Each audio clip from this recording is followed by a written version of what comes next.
All right, we're ready to begin.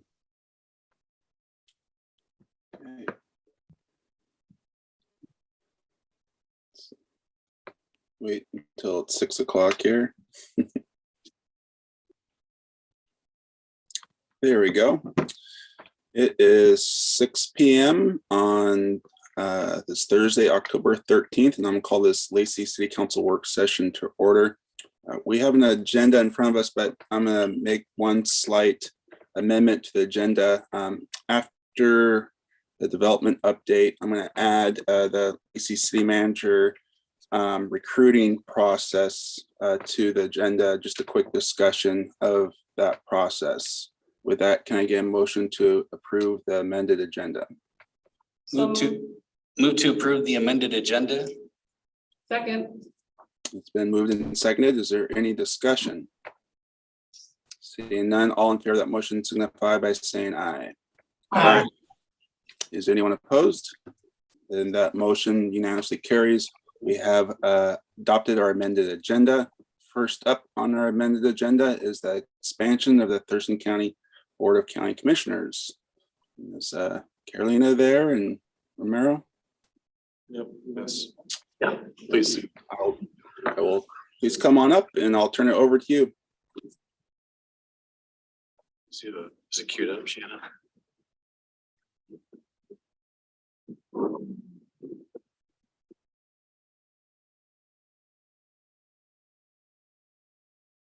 We'll help you set the.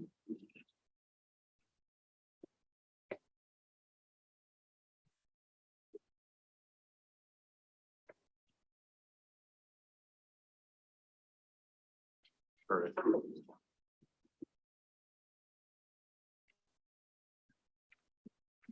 Well, thank you all for having us here today. We are very excited about this proposal that's going to be in front of the voters this November. And for us, it's a possibility for better representation and an ability to work across different fields. As you know, right now, there's 3 commissioners. I am in the middle of Thurston County. I'm a District 1 commissioner. And our areas expand from north to south, which, as we all know, our residents are very different along not only city lines, but as well as the urban growth areas. So with that, I'll pass it on to our county manager to go through this presentation. Good evening, and thank you very much for this opportunity. Ramiro Chavez, County Manager. I have a presentation for you. I'd like to start the presentation, give you somewhat of an outline. I will touch base and briefly of the legal authority related to this particular proposition. Then we go a little bit of our legal requirements associated with that particular proposition. And then I will walk you through the process in which we went through in the redistricting. And at the end, I will give you a perspective as how we concluded on a preferred alternative. So I am not going to be reading all the RCW, but as key elements, I have highlighted what is really relevant to this particular action. RCW 363255 relates to a non-charter county. Thurston County is non-charter county. Could somebody please move the bubble? Will that work? Just one square. There we go. Will that work? Yeah, much better. Thank you. Well done. I've done it a couple of times. So this particular RCW gives an option to North Charter counties when they reach a population more than 300,000. But also outline this between 300,000 and 400,000. And this is a particular a good point to make For 300,000 population and more, the Board of County Commissioners of that county has the option to ask the voters for increase their representation to 5 commissioners. If a county reaches more than 400,000, that's an automatic requirement without having the voters to approve. And the county who's going through that process right now is Spokane County. And they're going through a 5 commissioner representation. So that's really what I call is the legal authority in which Thurston County has moved to the next step. So there are several, and stop me if you have any questions along the way, please. There are several provisions in which as to how a proposition like this can occur. It needs to be put in a general election. It requires only a majority vote of the registered voters, whomever votes on this upcoming election in this case. Then it is required in this case the 2 created new positions. Those new commissioners shall be elected on the following year. So in this case, if the voters approve this November election, the 5 commissioner representation, the elections will occur in 2023. And it is important to clarify what that really means, because this statute is a little bit different, whether it's an odd year or an even year when that election occurred. Since this is going to be in 2023, then what is going to happen is the 4th commission, what it calls the 4th position, will be elected for 1 year, and the 5th position will be elected for 3 years. And the reason behind that is because we need to achieve the staggered election that we're going through. For instance, this election, this Commissioner Menser, which is representing District 3, is up for election in 2024. Districts 1 and 2 will be up for election, Commissioner Mejia as well as Commissioner Edwards. So by this piece of the statute, it staggered that and aligns to what we currently have. So we don't have all the board being elected or unelected in a single vote. And that is the strategy behind this. So this particular statute, Councilmember Lacey. I'm sorry, go ahead. Hey, Mayor, quick question. Would that election in 23 be in November, or would it be a special election or just a regular November election? It will be in a regular election. It will be a primary election on a regular basis, and it will be in a November general election. Thank you. Has to go through the general election because how it's set up, you have to run in your district first in the primary, and then after that, it's countywide in the general. So also this particular statute outlines as to how the districts could be formed. And one of the key elements is each district needs to achieve 1/5 of the population of the county. And also it speaks about the process in which the districts should be approved. The Board of County Commissioners have to approve the redistricting in this case, if this particular measure passes. But if item 2 on this page, on the bottom page, is an interesting piece of the statute. And it states that if by the 2nd Tuesday of March following the election, the Board of County Commissioners do not agree on approving the districts, the prosecuting attorney of the county shall petition the Superior Court of the county to appoint a referee to designate the 5 commissioners' districts. And the referee shall designate such district by no later than June of the following year in which the election has occurred.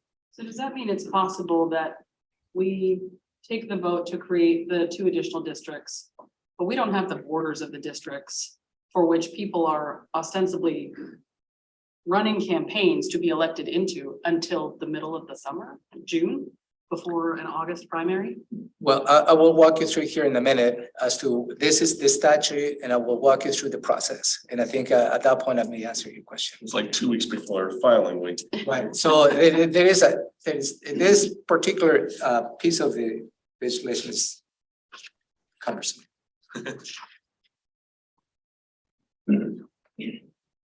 So here I already touched base in terms of if what I call the position number 4 shall be elected for 1 year, and position number 5 shall be elected for a 3-year term. And that is the next. So here is a little bit of a background as to how we got to this point. Back in 2021, the Port of Olympia was contemplating going on and asking the voters back last November to increase the representation of the Port of Olympia from 3 to 5. Don't want to dive too much into because they're governed by a different piece of legislation. They are not restricted by a population in the county, number one, so they had the ability to go on their own. Also, they obviously have to go through a ballot measure to be approved by the voters. But also they have an interesting option. The 2 new commissioners could be elected at large. The county does not have that option. It has to be by district. So that is a little bit different. So through the conversation in 2001, we had a couple of joint meetings with the Port Commission as well as the Board of County Commissioners. And that led to a joint resolution that was approved December 13, 2021.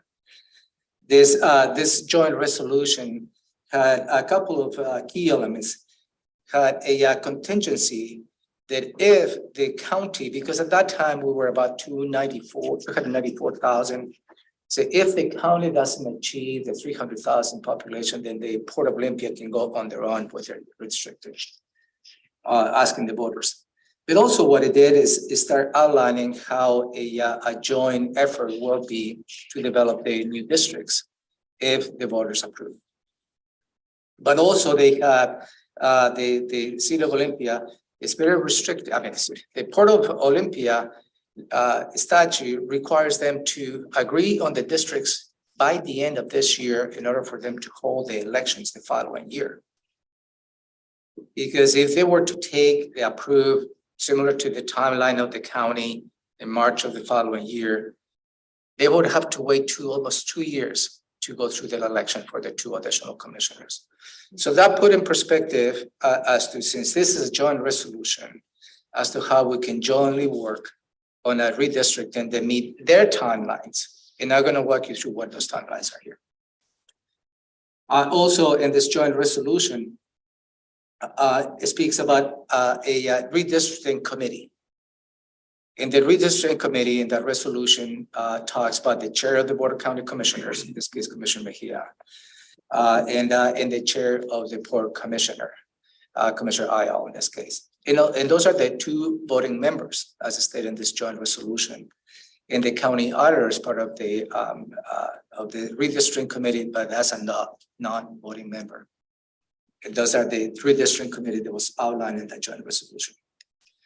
A little bit of fast forward, we had a little bit of a late report from the OFM. And we got in June 2022, Thurston County reached a 500 population. That set the stage to take the next steps. So in July 19th, the county passed resolution 16181, which really outlines the sending to the ballot proposition to the county auditor in order to be placed on the November election. It was a very tight timelines, right, in which we processed that.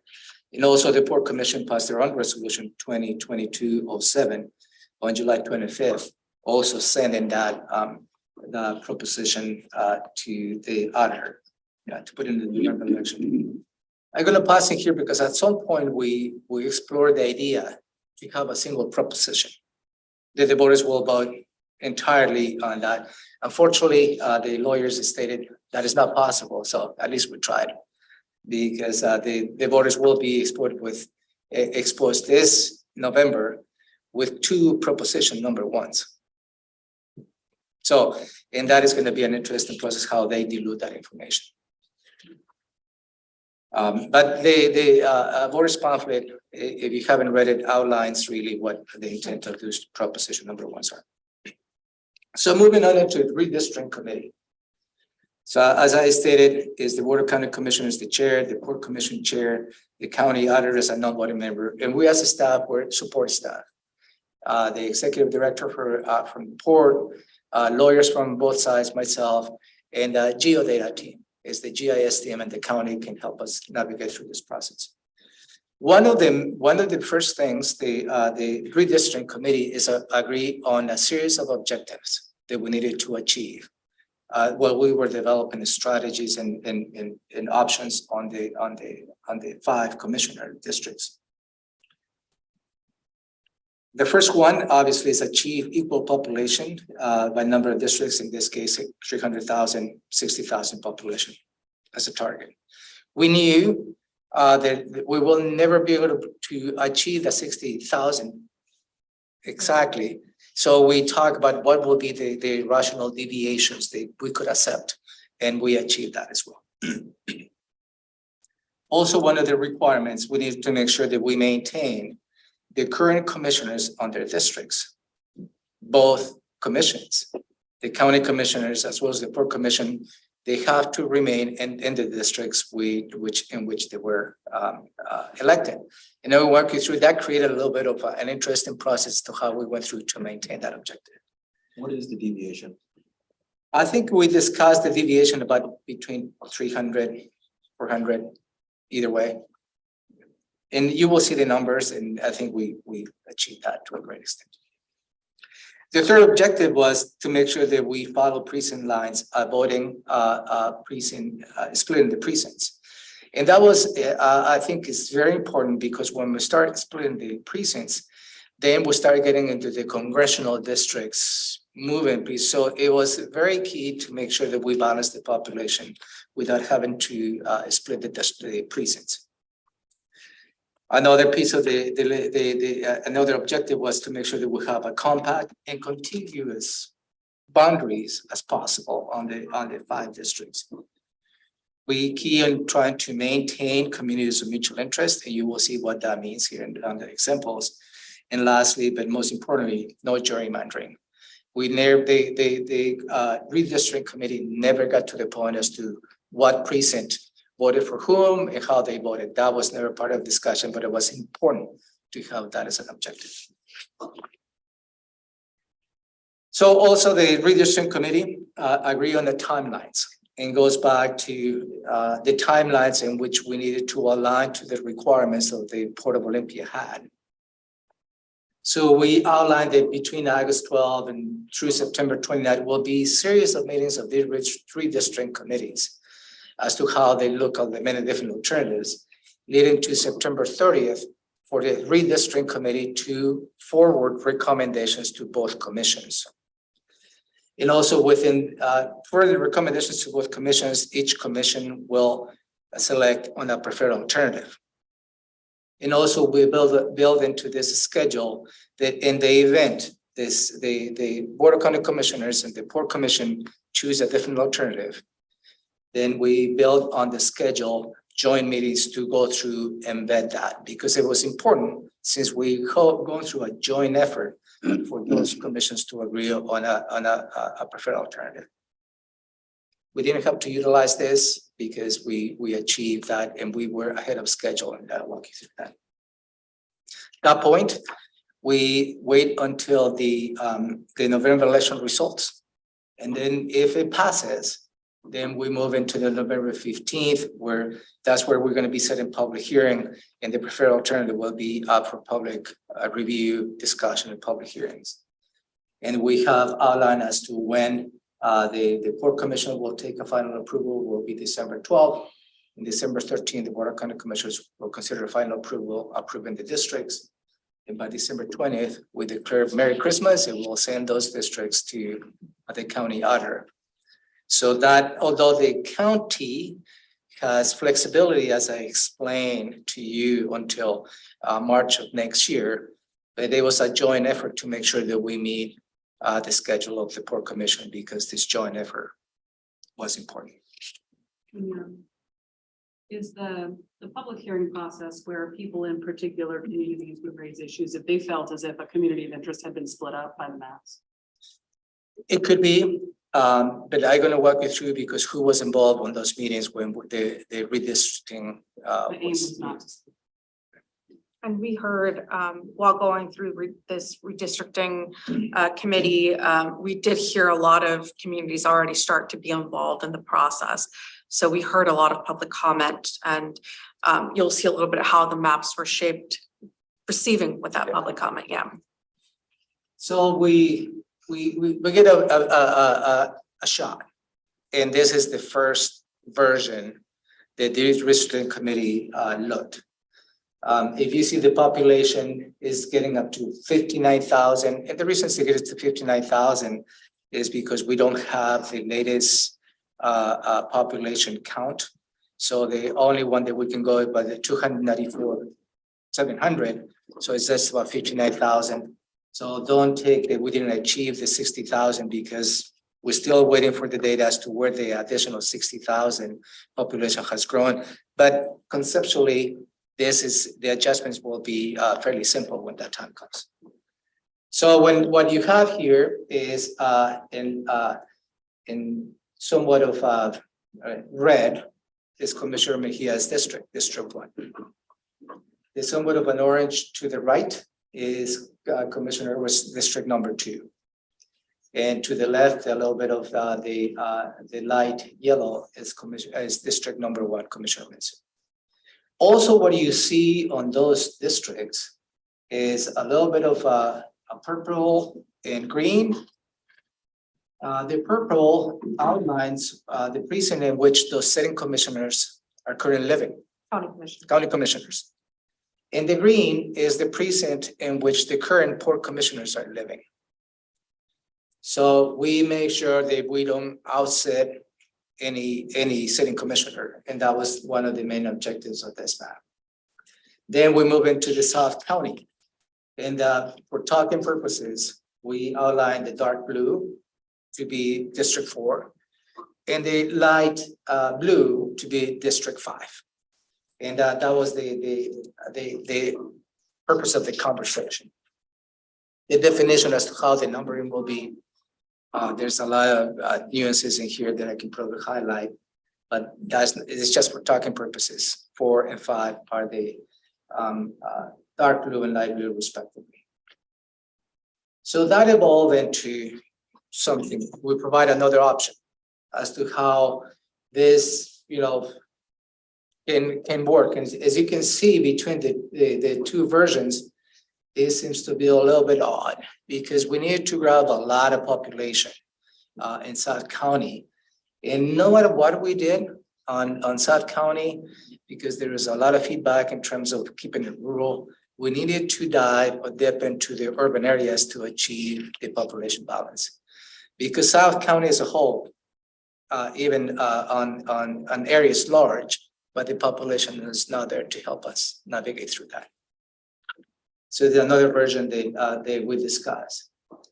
So in the following meetings, we start refining this a little bit more. You see District 2 has a little bit different. District 3 continues to be in District 1, and 4 and 5 continue to be, the 2 districts in the South County. There was a lot of feedback the redistricting committee received from the mayor of Tenino, which he stated he was representing the interest of the South cities, where they would like to have all the South County cities into a single district.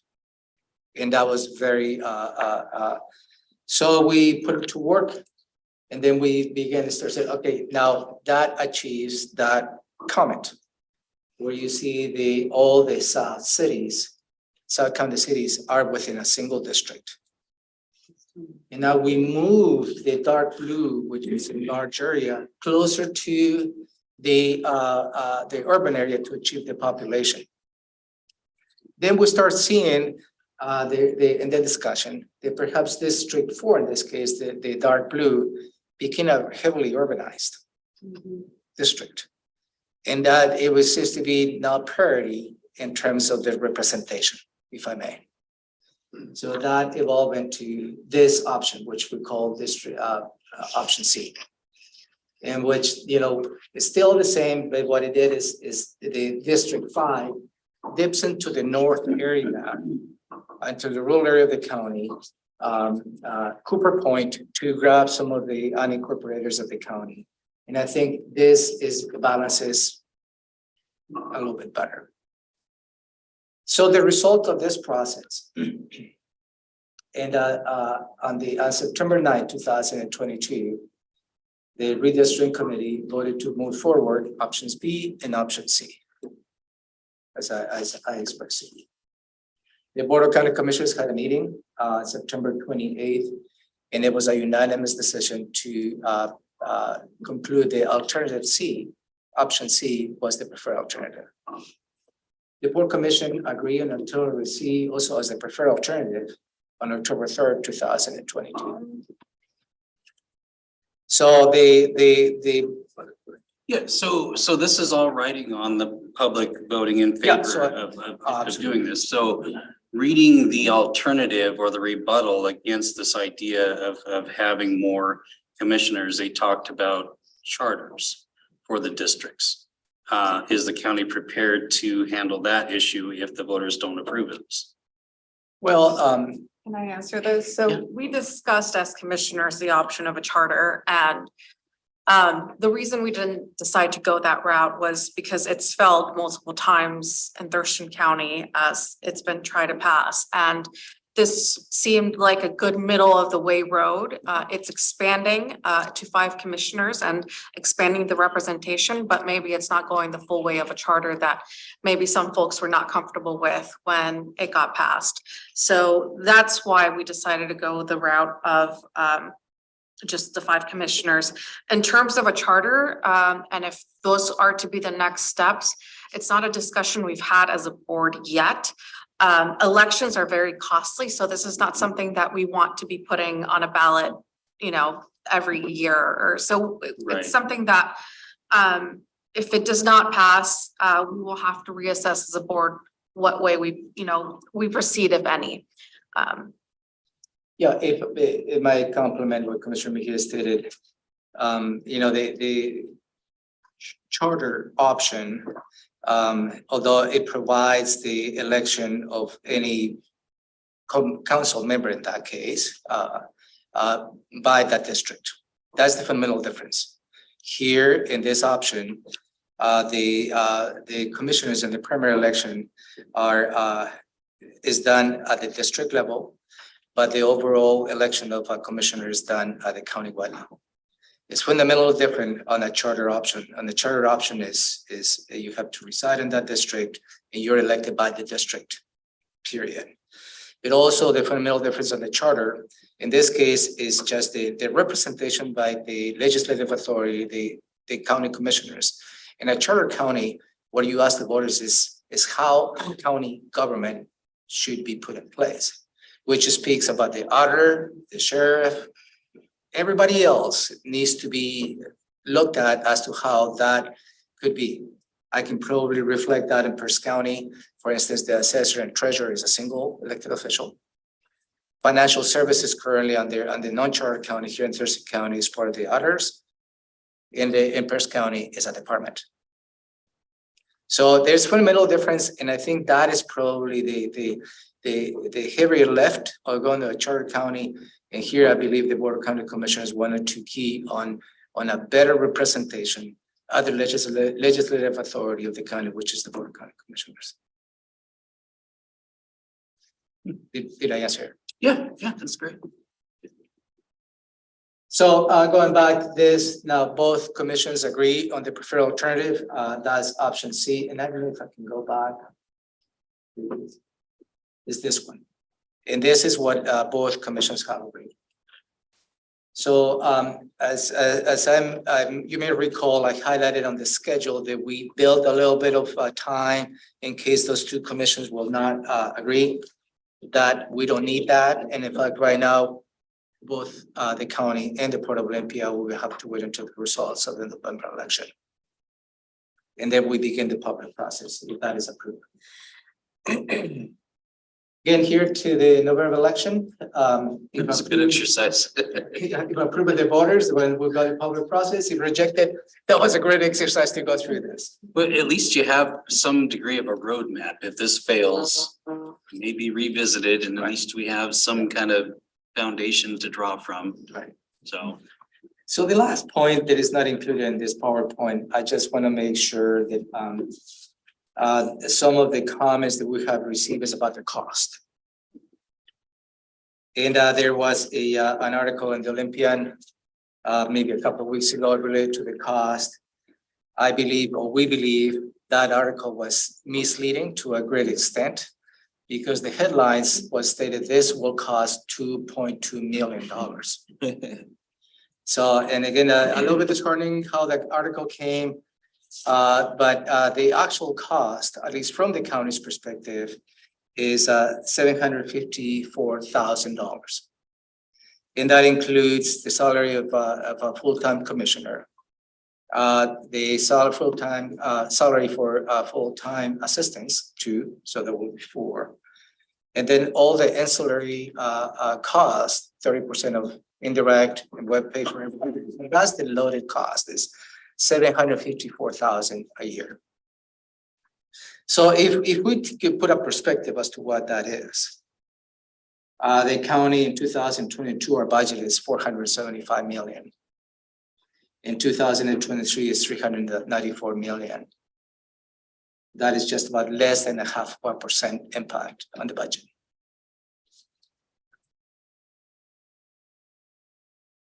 That's all I have for you. And right here is a website where we have all the meeting notes, all the meetings and the different alternatives and additional information about this proposal. Can we air some concerns? Just me? Sure. Right, no, historically, Yelm is Yelm and Lacey's Lacey. And I think the Yelm, the option C, Yelm encroaches into Lacey a lot. And I get that you're trying to get the numbers towards fair representation, right? In that, both our cities are hugely military communities. And if you're taking a big chunk of Lacey and incorporating into that extra district of Yelm, then you're underrepresenting the military. So they're going to be restricted pretty much to only 2 districts. And now you're splitting the Lacey's majority of the most military members in it. And that's my concern.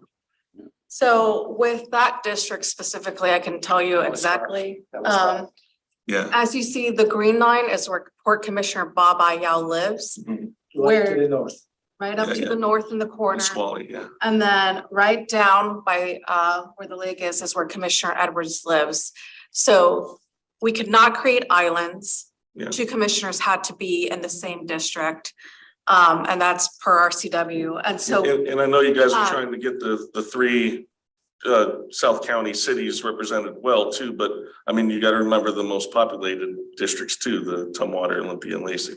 so You know, it's and in conversations with a lot of communities in that area, is that a lot of the areas have, like you said, military issues, same as Yelm, they have to deal with JBLM and issues relating to JBLM.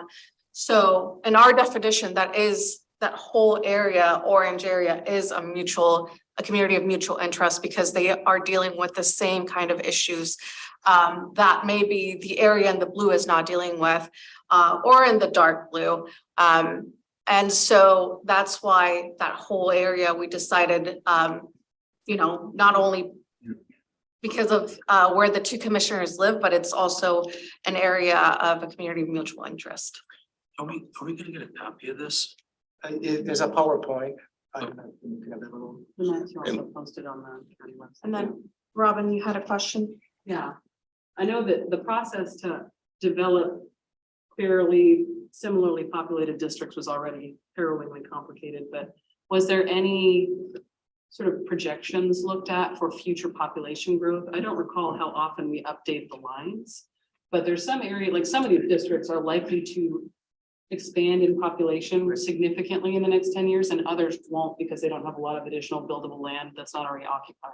Yeah, the updating the district boundaries occurs just about every 2 years. The last adjustment that we went with the Board of County Commissioners was in 2020. And Was last year? let's see, 2021. So because as a result of 2020 election, thank you. Because people moves and everything else. So we go through that process periodically. And what we try to do is probably adjust within the edges without having to go through a whole redistricting exercise again. Yeah, and that's something that the auditor's office does, and she has a great team that brings forward proposals in a way where precincts aren't split up. Because that's usually the big thing is, you know, if precincts are split up, then we get into the whole congressional idea. And also precincts grow in population, and also as part of the process, we also, you know, creating this new precincts and balance the precincts as well. So there's every 2 years we go through that process. I get it, but I mean, I don't, it's kind of rubbed to me when it's, you know, a commissioner lives here and another commissioner and another, you know, board that lives there. It should be historically closer to what those regions have been, what those areas are, not just because someone special lives there. Yep. We have no choice for that. It's not, with all due respect, it's not about having a special interest. It's a statute. Okay. You cannot outset any sitting commissioner. That's a requirement. All right. And you answer my questions. So every 2 years, these boundaries can adjust without going through a whole new redistricting, right? You adjust at the borders. That's good. Lacey has been used to having, I think, being split between 2 commissioner districts for as long as I've lived here, which is over 20 years. Now it looks like we're going to be split over 3 commissioner districts. Part of Southwest Lacey seems to be pulled into District 1. Looks like maybe the same part that was pulled into the 35th legislative district as well. So was there, I think that's going to be confusing to people. Was there some consideration about that as well as in terms of voter confusion? And So we went through a lot of iterations before we presented options to the redistricting committee. And unfortunately, right there is where we need the populations to balance. Because at some point, it was a request to look as to defining the districts by city boundaries, municipalities. We will never be able to achieve the objectives. And that is the trade-off. I mean, the fundamental requirement is that we need to balance the population. I think it also goes into the role of what a county commissioner does and what their role is. While our districts encompasses the cities, our whole large area is also having to deal with the urban growth area as well as just county residents. And so with that in mind, we had to incorporate those heavily urban areas with some of the unincorporated areas as well. And so trying to meet that objective as well and trying to fit that into our role. And that's why we didn't really go with option B, because the commissioner in the dark blue area, which would only cover just that urban area, really wouldn't be meeting the intent of the role of what a county commissioner does and who they represent. thank you. Does anyone else have any questions? And well, I would just say when it comes to where you live, every 2 years, there could be different commissioners, so residents can change. Every 4 years. So, Every 4 years. that's- Was it wouldn't have, would it apply for future redistricting, like the every 2 years updates where the existing commissioners are? Yes, so that always comes into play as we're sitting every time there's updates. And, you know, just historical context, there was this area on the west side that used to belong to my district. And it was because of where a previous county commissioner used to live. And so that just didn't get changed until last year, actually, where it went back to being Commissioner Mentzer's. So this has been a whole historical context. It's just, it's in statute and we have to abide by it. And also, looking into the future, if this is approved by the voters, and if the commissioner for district number 3 changes this November election, we do have a plan to address that as well. Perfect. Thank you. Thank you.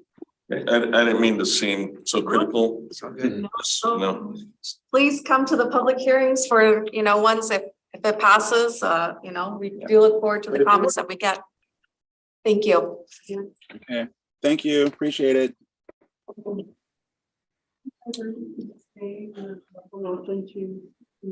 Airport issues. Yeah, if you'd like to stay, You're welcome. you're welcome to.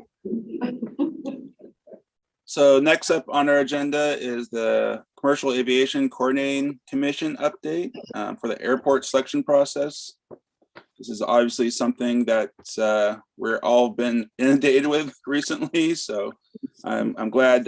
Thank you, Mark, for coming and giving this presentation. Absolutely. So, Oh, you didn't share the screen. oh, where it is. Okay, here we go. You're expecting a lot of your presenters. We have high standards. I know, I'm not sure I can meet them. Pressure's on. Oh, I did it. All right. Well Thank done. you. Well Thanks done. for your help. So I'm Mark Daly, I'm the director at Thurston Regional Planning Council. And I need to update the date. Just right off the start, though, it's really important we, Thurston Regional Planning Council, myself, or any of our staff, we are not directly involved in this process. We have been closely following this process because of the huge potential for impact to our region. And so all the information that I'm going to present today, it comes directly from the work of the Commercial Aviation Coordinating Commission. They call themselves the CAC. I'm going to try and say commission, but I might say CAC every now and then because that's what they call themselves. And so, like I said, this is all information that they have produced. And as staff, our Transportation Policy Board, which Mayor Ryder chairs, our council, which Councilmember Vasquez sits on, has not taken a position on this airport, this potential for an airport. Therefore, we as staff, we do not have a position. I'm trying to just present the information that's available. Oops. Okay, so a little bit of background. So the legislature created this 15-member panel in 2019.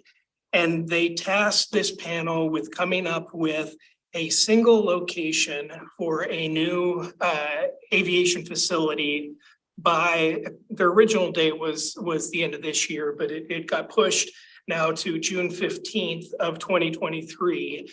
This commission owes the legislature a recommendation for a single greenfield airport site.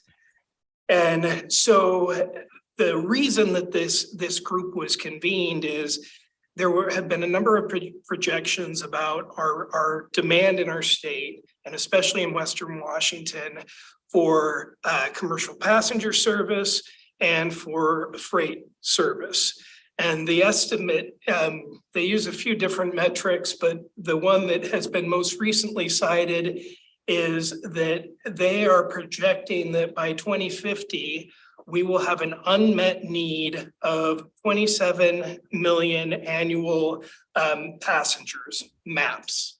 And so that is the gap they are trying to fill. And just to put that in a little bit of perspective, right now, although they're not currently there, they're currently at about 50, but the planned capacity of SeaTac and Painfield together is about 67 million annual passengers. So roughly looking for another third of service from a new facility. The CAC started out by looking at, because the statute that created this commission said that this could be done either through a greenfield site or by expanding an existing airport. The commission started by looking at existing airports, and they identified 10 potential airports in Western Washington for expansion, including Olympia Regional Airport. that at that time they were looking for sponsors. Both the county and the Port of Olympia took action to not sponsor expansion of the Olympia Regional Airport. And in the commission's first report, their phase 1 report, it was stated that, first of all, Olympia Regional Airport was not included in that report. And the main reason cited for that was the lack of support from the Port of Olympia and from Thurston County. And so we had been watching this very closely, but at that point, honestly, we thought this was a non-issue. But then as they continued the work, the CAG found that they could not meet that projected demand of 27 million annual passengers through expansion of existing airports. Really, they found that the only airport that had much potential for expansion was Payne Field, but nowhere near getting to the point of 27 million annual passengers. So Mark, yes, stop me anytime. yeah, at the end of the day, is this gonna be a mandate that's coming from the state or coming from the feds? Like, is there an option not to expand? There absolutely is. And so so stop me anytime and we'll, Sure. the end of this is a recommendation to the legislature. The legislature has not identified money for this. They have not identified a potential operator for this. Therefore, there is a long way to go. This, and to answer your question more directly, this was state initiated. This was not called for by FAA or the federal government.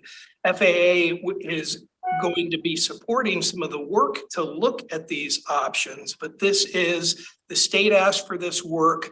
The state asked for the recommendation. There isn't anything in statute at this point that says what the state plans to do with the recommendation once they get it. So point being, even with a recommendation, we're a long ways from the state funding and constructing a new airport. There's a lot of still to go. That's what this commission is doing. Is that, Thank is that answer? you. Okay. Yeah, thank you. Okay. The one thing that I will say is that they spent the first 2 years looking at the existing airports for expansion, and then came to the conclusion that that wasn't really an option.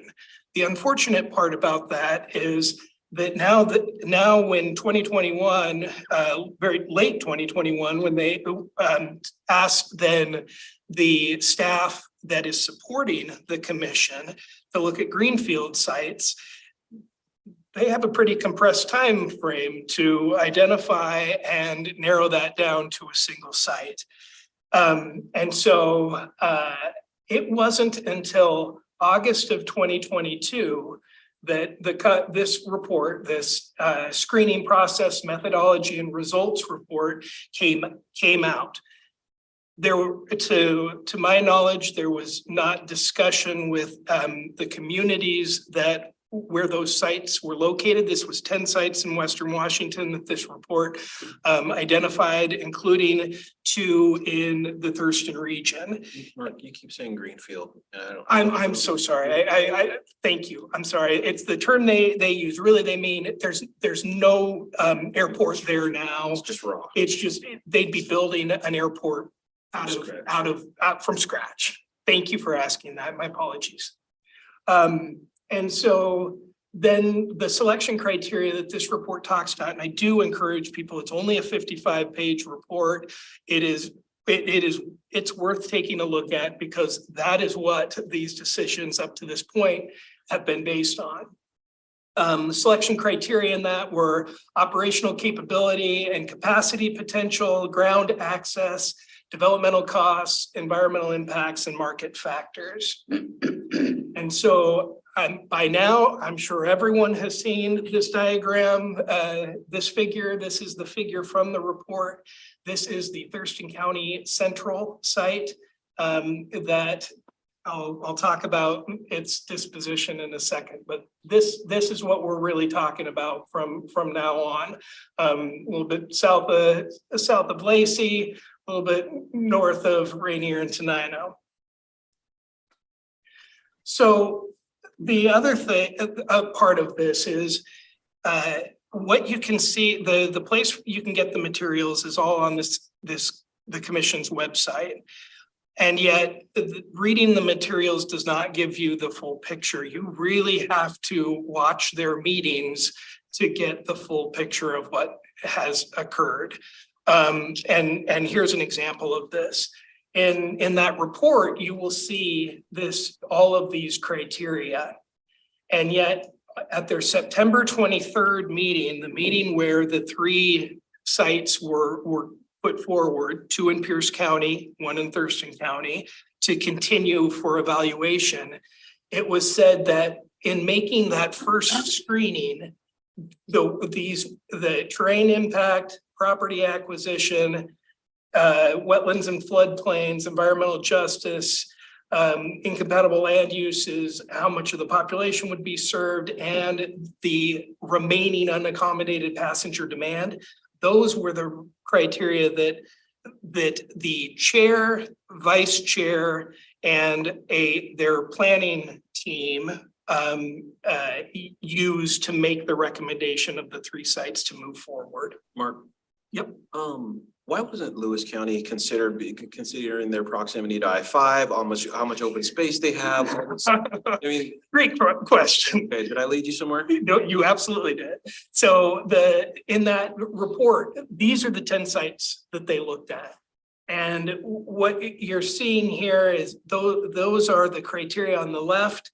Those are those main ones that they said they used to come up with selecting these sites. And so these are the 10 potential locations that they looked at. Again, looking at that report, you can't read in that report why the 3 have been carried forward. That information I received from watching their meeting. And what was said was, so they and this down here, that's the million annual passengers.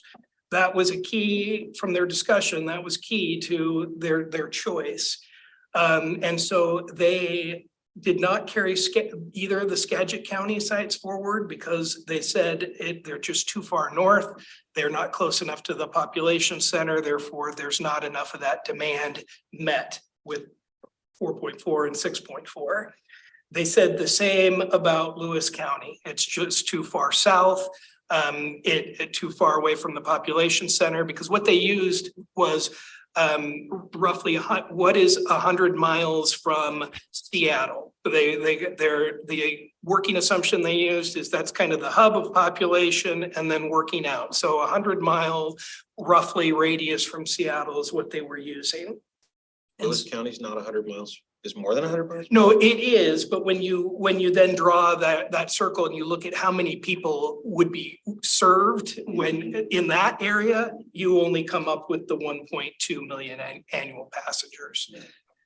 So they didn't, so that was how they that's how they selected the area to look at. But then for each site, then they looked at, I believe it was a 60-minute drive, if I remember correctly, but don't quote me completely on that. That's in that report. And that's how they then came up with how many million annual passengers that site could accommodate. Whoops, sorry. And so that is why Lewis County was eliminated. The reason you see this X, and again, this is their diagram. The reason you see this X here is because the statute actually said you can't cite this in a county that has a population of over 3 million or something like that. So in essence, they put it in there that it can't be in King County. And that was in the statute.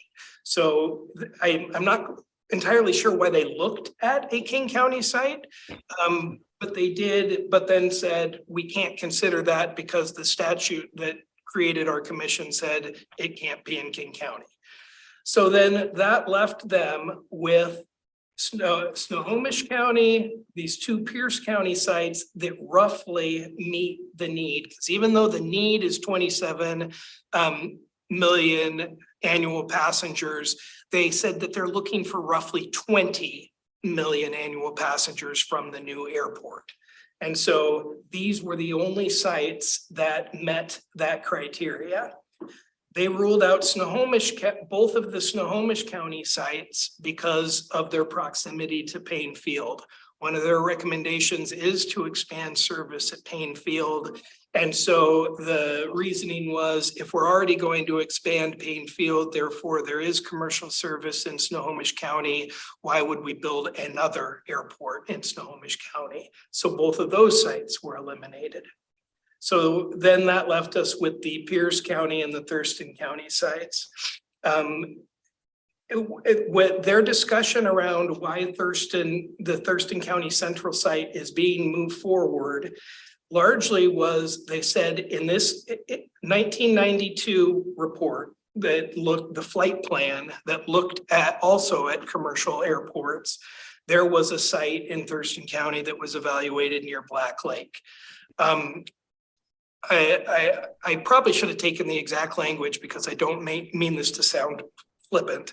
But what was said at the meeting was, because we looked at that site in Thurston County and it had back in 1992 and there was a lot of evaluation done, that is one of the main reasons we're carrying this forward, this site into the recommended, even though it has a lot of yellow and reds and is far from meeting the need. And what was stated in the meeting was, if they were to choose the Thurston County site, then they would still need another site or more expansion or something of that nature because it doesn't fit that need.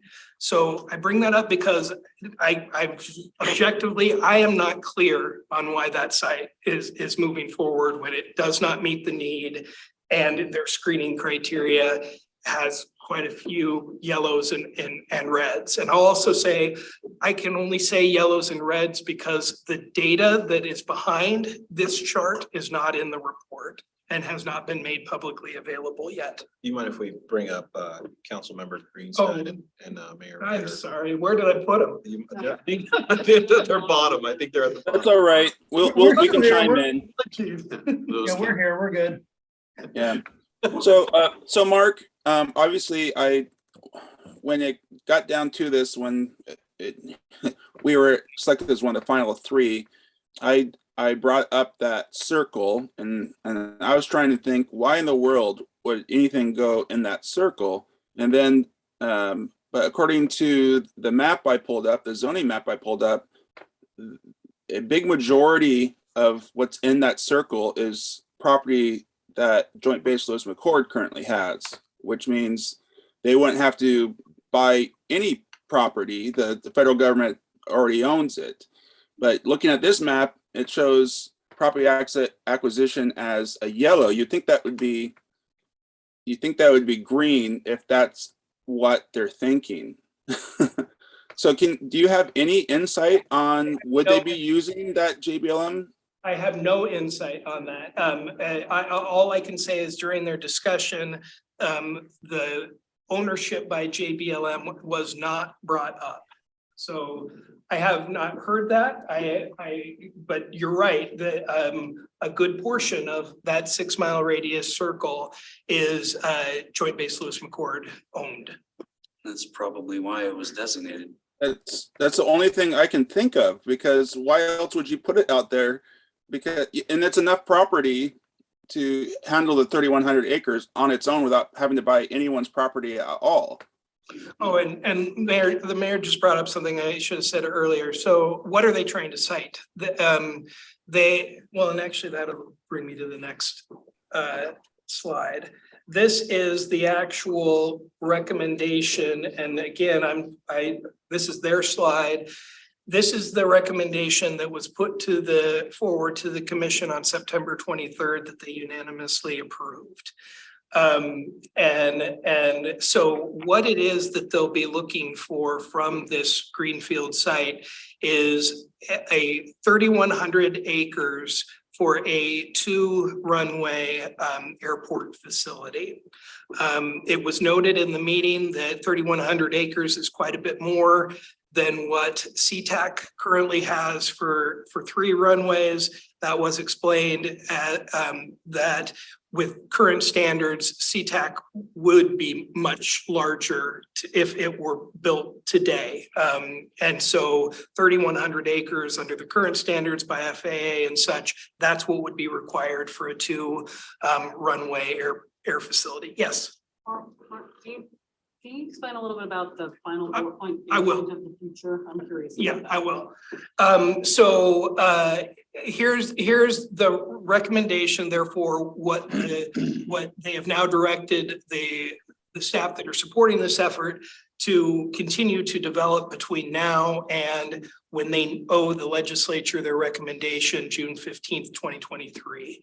So they will be looking at adding capacity to Payne Field according to its current master plan, and they'll actually be looking at what can be done to go even beyond Payne Field's current master plan. They're assuming that Seattle executes its sustainable airport master plan. That's what SAMP is. And they indeed.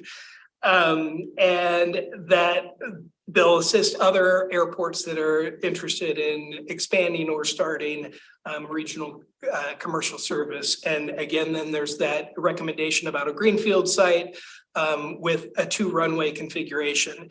The report that I referenced, the August report, also has a 1-runway possibility and a 3-runway possibility or option.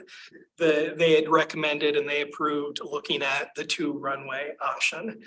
And what the airport of the future, that is some federal guidance and standards that are being worked on in terms of use of biofuels, preparing for electric air travel.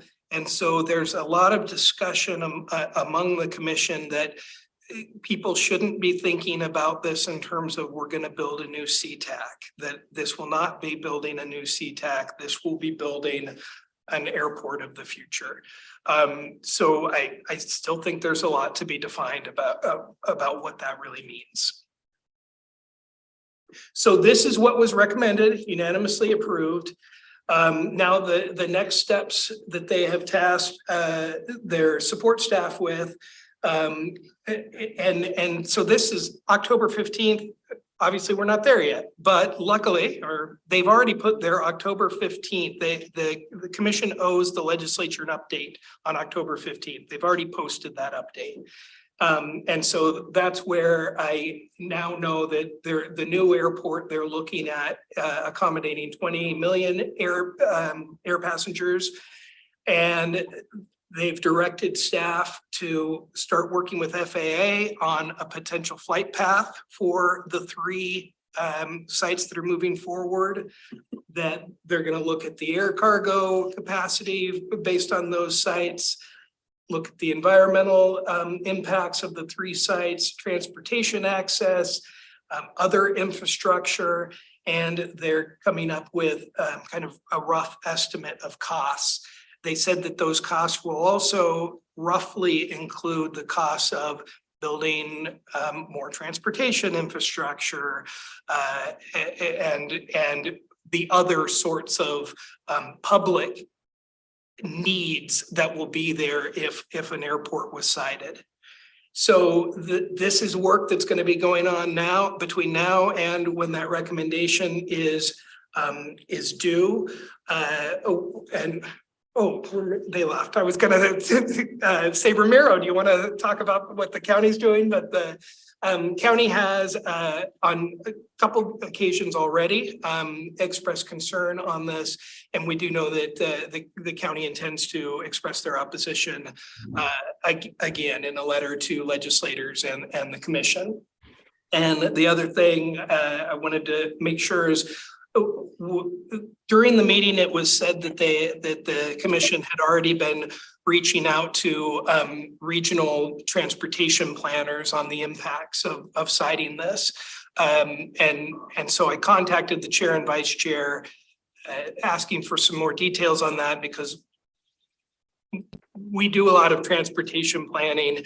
We had not been contacted yet about the potential transportation impacts.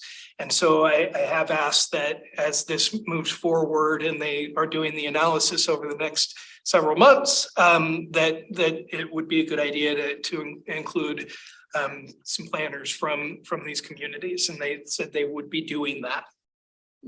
So that's what I've got for you. Again, this is just something that we're following closely, because we want to make sure that there's a lot of misinformation out there as well.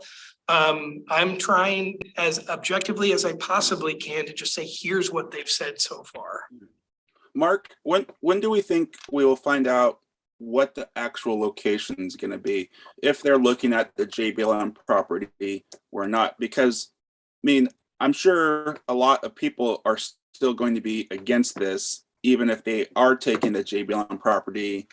But what people are really afraid of right now, and where we're receiving all of our mail, is that they think they're going to take their homes, right? They think eminent domain's going to be a part of this, and the state's going to come in and force people out of their homes and their property, which, as we can all imagine, is very, very scary. Even though it's 20, maybe 20, 30 years away, it's still really scary to think that the government's going to come and take their property. If they're not going to come and take their property, then there's other things that we need to look at. But at least we could put that aside. Do we know when we're going to find out what property they're actually looking at? To my knowledge, we don't. And so one of the questions that I have is how do they do the flight path analysis in particular without having, because a 6 mile radius circle is quite large. So I'm not sure what that analysis is going to look like unless they kind of narrow in a bit. But there isn't any information, and in the meetings, it has not been discussed about trying to make that circle smaller. But I think the point that is important to recognize is they're looking for 3,100 acres. They are not looking to purchase all of the land within that 6 mile radius circle. They couldn't possibly afford that. Mm-hmm. And the one thing that I'll say, I think it's important for me to say, is I said I'm trying to present the information as objectively as I can, which I am. And yet I will say, I do think that for a decision of this magnitude, the information that's publicly available is insufficient. And so that is some of what I know I do have a tough time presenting completely objectively, because I think there should be more information available. And so what happens is, from what we can tell, it sounds like the site in Thurston County, it has a lot of negativity against. It seems like everyone's against, along with the 2 sites in Pierce County. I haven't heard anyone that's in favor of the Pierce County sites as well. So what happens if none of these sites are picked? Are they going to go back to trying to incrementally go after the existing airports and try to add some capacity there? Or do we have any idea what the next step would be if these 3 sites are voted down by the legislature? It wouldn't be voted down by the legislature. What would happen is, and the commission has talked a lot about this, including at this last meeting, is kind of what is the no action alternative look like?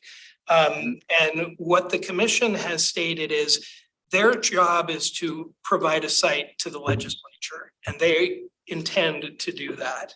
What the legislature does with that that's a whole nother question that we don't have information on. But they've talked a lot about the impacts of the no action alternative in terms of if we don't meet this demand, the impacts on our economy, the impacts on people's mobility, et cetera. And so because of all that information on the consequences of not doing this, the commission has been very clear. They are going to make a recommendation by June 15th. I'm sorry, yeah, June 15th of 2023.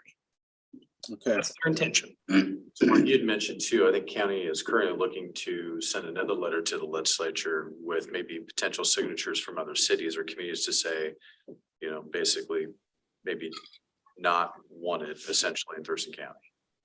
Correct. I'm aware of that. I Yes. just got an update on that tonight, and every community except Lacey now has signed on to that letter. Dakota was the last outlier, and now it's just us. That I was not aware of. That's from Commissioner Mejia. Well, I think part of the discussion, we've not had a full review of this issue. And so I guess the question was, at some point, we need to inform the council of this. You know, but it's hard to make an informed decision if, to your point, we've not had enough information to see what's behind the numbers. Using yours, I understand. I understand. You know, does any, go ahead, Lenny. yeah, I was just gonna say, I mean, from looking at the chart that was part of that presentation there, Mark, I mean, it clearly looks like Pierce County Central seems to make a lot more sense. I mean, 19 million, you know, people can be helped there as opposed to 8, and you've got a lot more green. But I'm guessing, I mean, obviously they've narrowed it down to 3, but you don't have any feeling for them for which direction they're gonna go with that at this point. I do not. Nope. That, just from looking at that, it just seems like a no-brainer almost, right? If you're picking from the 3. And I'm sure the people there would be just as unhappy, but I mean, I've seen between the emails that we've all received, obviously, which have been fairly numerous, and if you watch social media, I mean, I think I've seen exactly one person make a comment in favor of it, total, on social media, which is amazing, but it's not popular amongst Thurston County from what I've seen. And the commission has a lot of discussion about this as well. It's not going to likely be popular wherever they look to cite it. Sure. And so, It's not popular when you're waiting 5 hours and state line either and missing your flights. and that's why they feel strongly their job, whether people like it or not, is to recommend a location to meet this Right. need. Mark, did you say what the Painfield expansion would map out at? They haven't really said so no, I didn't, because I'm not sure. So you said that TRPC hasn't taken a position on this yet, and got a part of this. I'm probably be at a meeting where we're gonna talk about this, but do we have it on an agenda for the future to take a position? Is TRPC planning on having an opinion about this? That is entirely for council to discuss. So it will be on the agenda for discussion, not as a staff proposal or recommendation that the council take any action. That will be entirely up to council discussion because as you well know, we've got 23 members. So we've got a large diversity of opinion, and it could also be argued that maybe TRPC shouldn't take a position so that we can stay objective on this going forward. So I have no idea how that will go. One Okay. more thing, I Go ahead. reached out to Commissioner Mincer to see where they were timing wise on the letter that they're going to send. And he said, you know, they're hoping to get everybody to sign on, but there's a mayor's meeting next week. Tomorrow. Oh, tomorrow? Mhm. Oh, okay. Well, they were willing to hold the letter until the mayor's meeting, so I imagine it'll come up tomorrow. But I think we're running out of time if this council wants to weigh in on it. I will say this, it's not reinventing the wheel. I mean, San Francisco, Oakland, San Jose, Sacramento area has dealt with this for the last 50 years. So, you know, we've probably learned a lot from what they've gone through. Yeah. Well, we'll keep tracking it. I'm happy to come back anytime and give an update. Oh, and the last thing is I asked when they expect to convene the commission for another meeting, and they said likely not until February of 2023. Wow. Okay. All right. Okay, thank you, Mark. Meetings on their website. You can watch those meetings. They have the link. It's TVW. The TVW is covering every one of their meetings, but they on their website they have a link to each of those TVW broadcasts. All right. Mark, thank you so much. You bet. Thanks, Mark.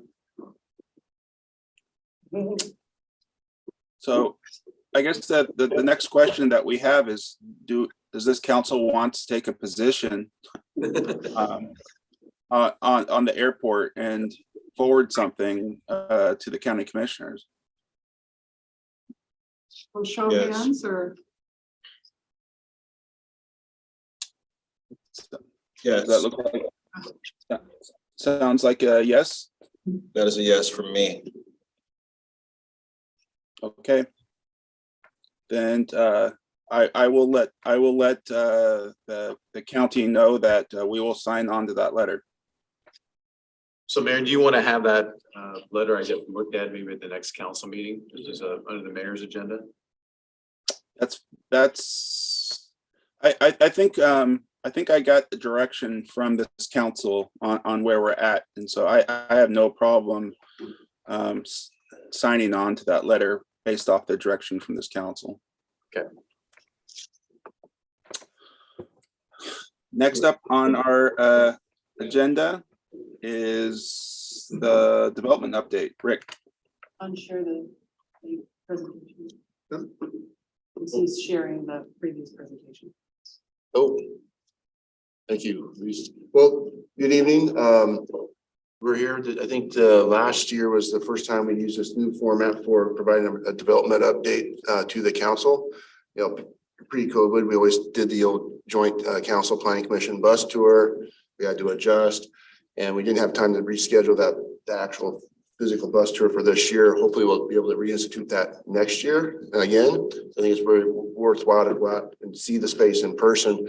But we have Grant and the current planning team, Sarah and Reese and Samara have put together this presentation. So they're going to go walk you through all the various developments that are currently under construction and in the pipeline as well, and then talk a little bit about some of their key factors. And so there is quite a lot here because we do have a lot of things going on. And so we probably have about 40 minutes worth of presentation to work through. And please ask any questions as we go through if you have a question about a particular project or site. So with that, I'm going to turn it over to, I believe Grant's going to be sharing the screen and start off and kick off the presentation.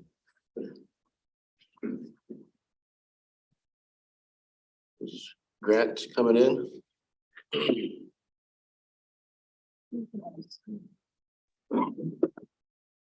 There we go. Can you see my screen, the development update? Yes. Thank you. Good evening, Mayor and Council. Rick turned this over to me, but I'm going to turn it over to the current planning team here very shortly because they're the ones who live these projects and know the most about them and the most details. And you know, it's a little bit of a celebration of the work that they do for the city of Lacey, and we appreciate it. So we first gave this presentation to council, I think it was in March earlier this year, and it's been updated since then, and we're going to highlight some of the projects that are actually under construction past the land use stage this time.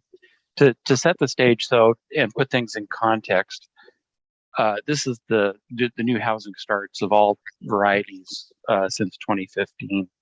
And you can see other than some big apartment complexes in 18, 19, 21, we're pretty steady, but it's a different form of development. We're seeing a lot more multifamily rather than the single family in the past. The 2022 numbers are to the end of September. So those will go up before the end of the year. And I would expect them to be slightly above or in the same range as 2020. So we're going to start with some of the multifamily developments in construction right now, or in some phase of construction. And the current planners are just going to jump in when it's their project and give you a little background on them.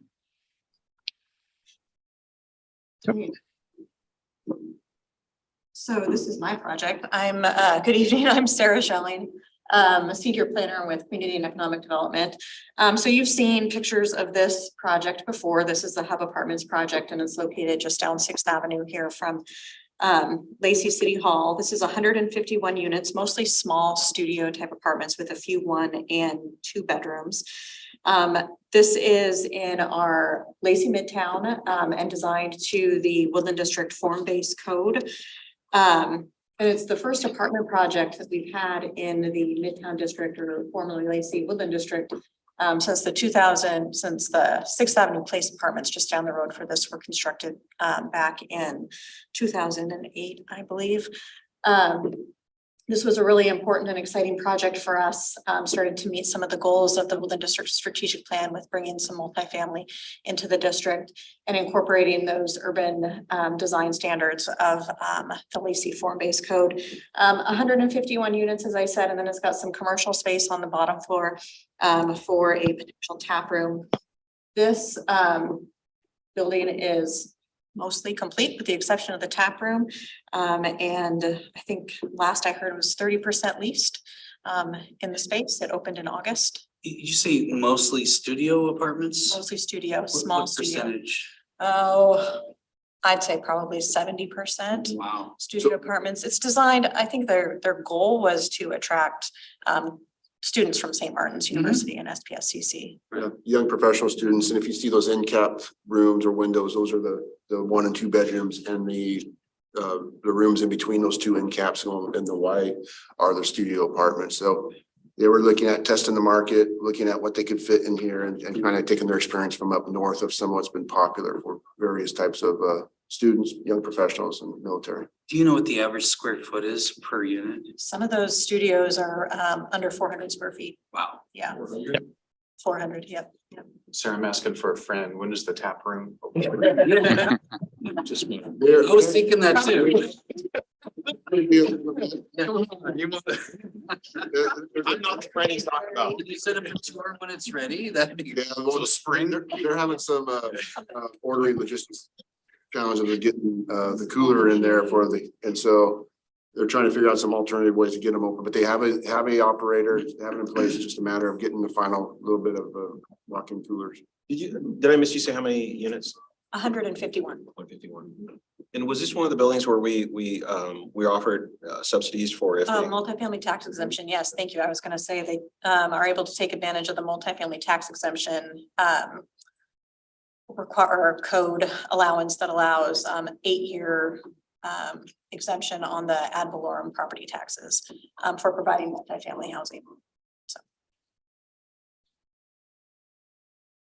The next project is the Serenity Apartments project, and this is on Carpenter Road. It probably is at about that state right now. I think this picture was taken a couple of weeks ago. This is 5 buildings, 82 units. This is a mix of different types of units, including some live-work units, 10 live-work units, and some commercial space on Carpenter Road. They recently got certificate of occupancy on 2 of the buildings. There's still some significant site work that they need to get done, but they have leases already in place and lots of interest. In the live work units. One of the folks who was interested in the live work units was also interested in the commercial coffee shop space on the corner. So those live work spaces were really attractive to people out in the community. As I said, it's 82 units, commercial space on Carpenter Road. They were able to achieve some bonus density at this project by using some low impact development techniques like porous asphalt and concrete around the site. They installed charging stations with the project. They did this voluntarily before it was a requirement in our code. And then they'll be installing some solar and high efficiency heating and ventilation systems as well to achieve some additional bonus density on this site.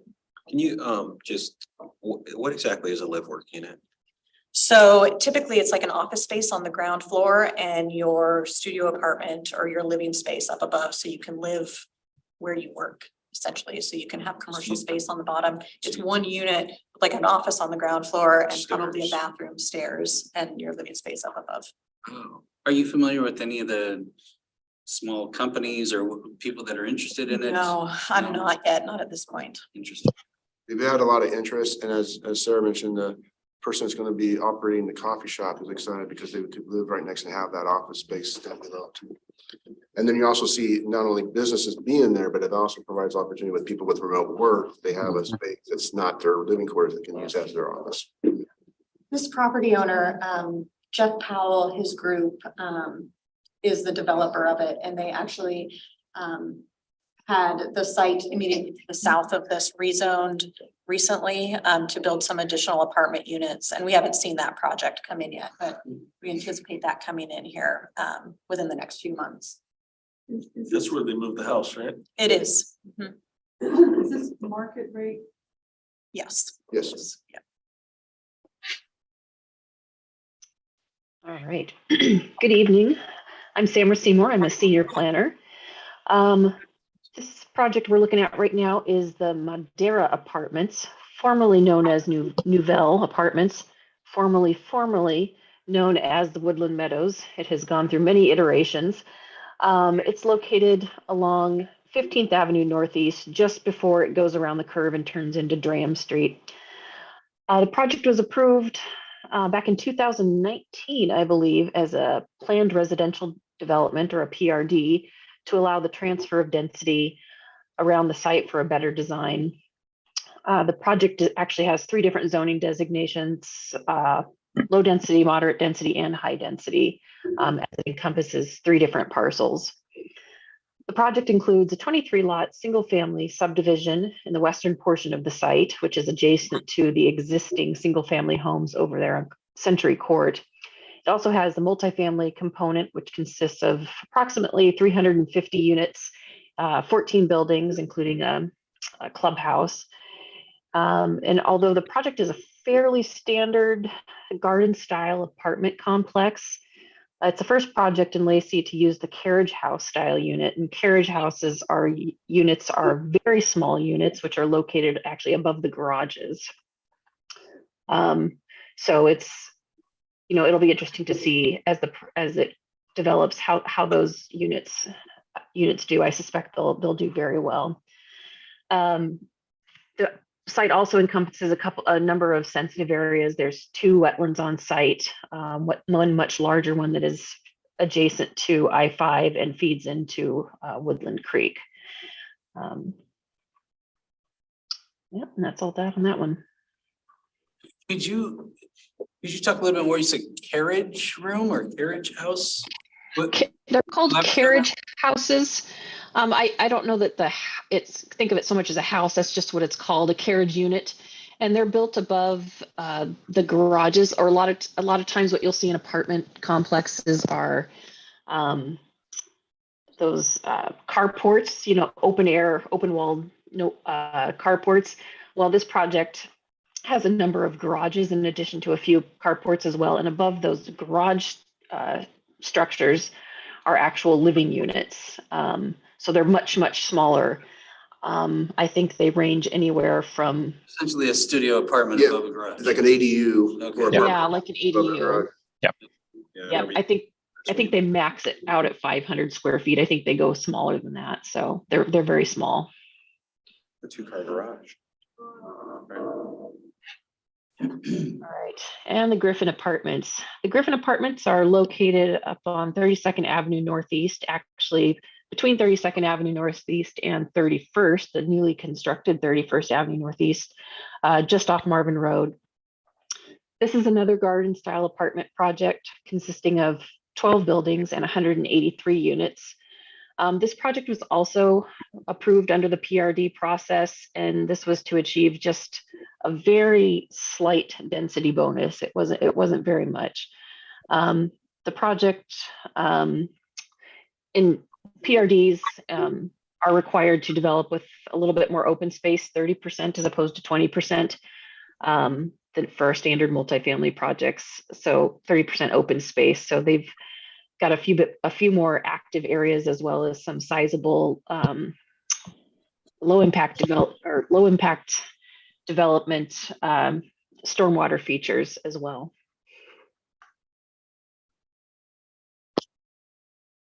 So this is the South Bay Village apartment project, and this is located on the southwest corner of Marvin Road and Hawks Prairie Road.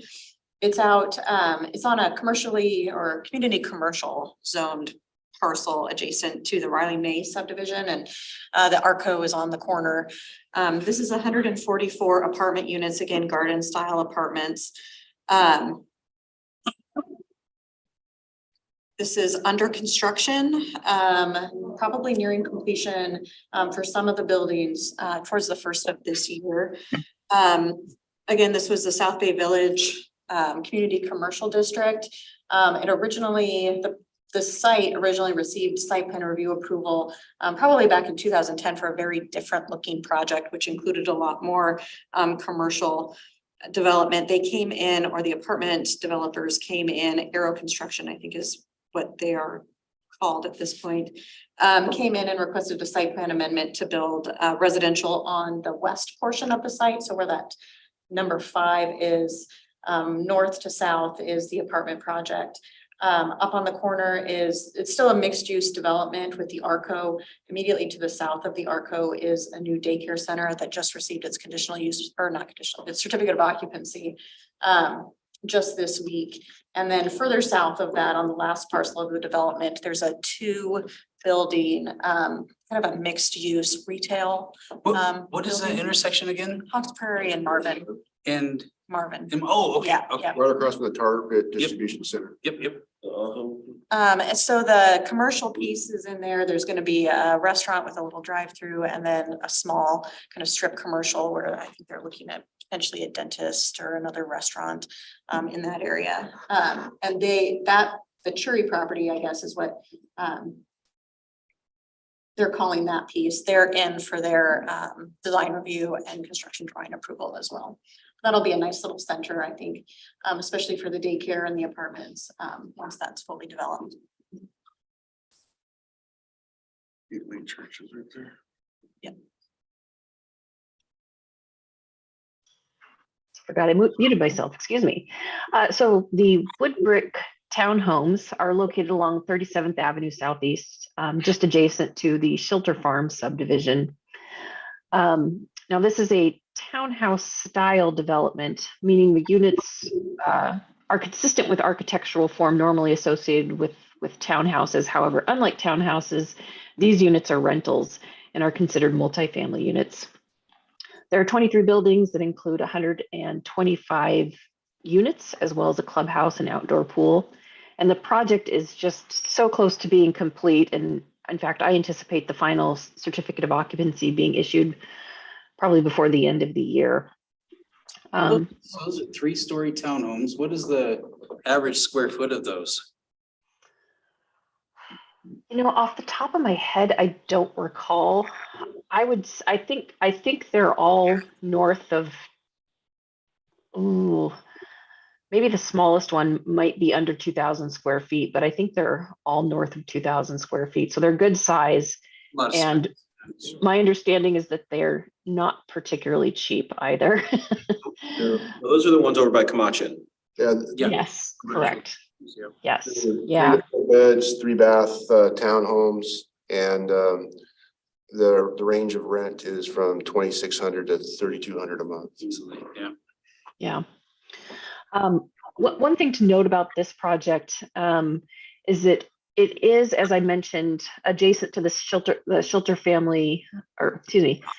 Farms subdivision. When that subdivision was originally approved back in the early mid 2000s, and this parcel was actually a part of that subdivision. The subdivision at that time, there wasn't really a big market for multifamily in Lacey at that time. And so the developers were really only interested in developing the single family portion. However, our moderate density zoning code requires that there is a mix of housing types. And so the developers set aside this parcel to be developed later at some point as multifamily. And the single family actually developed beneath the required density of that zone, which was at the time 6 to 12 units per acre. And so the single family portion of the development really did hinge on ultimately more density being built in the multifamily piece. And so that's what this multifamily piece did achieve. Some of you may recall there was a lot of community concern at the time the multifamily went in, because there was such a lag between when the single family went in and the multifamily went in. But ultimately, this multifamily portion was necessary in order to make the entire project consistent with our zoning codes. And the range of square footage for those units is 1,600 square feet to 2,000. Okay.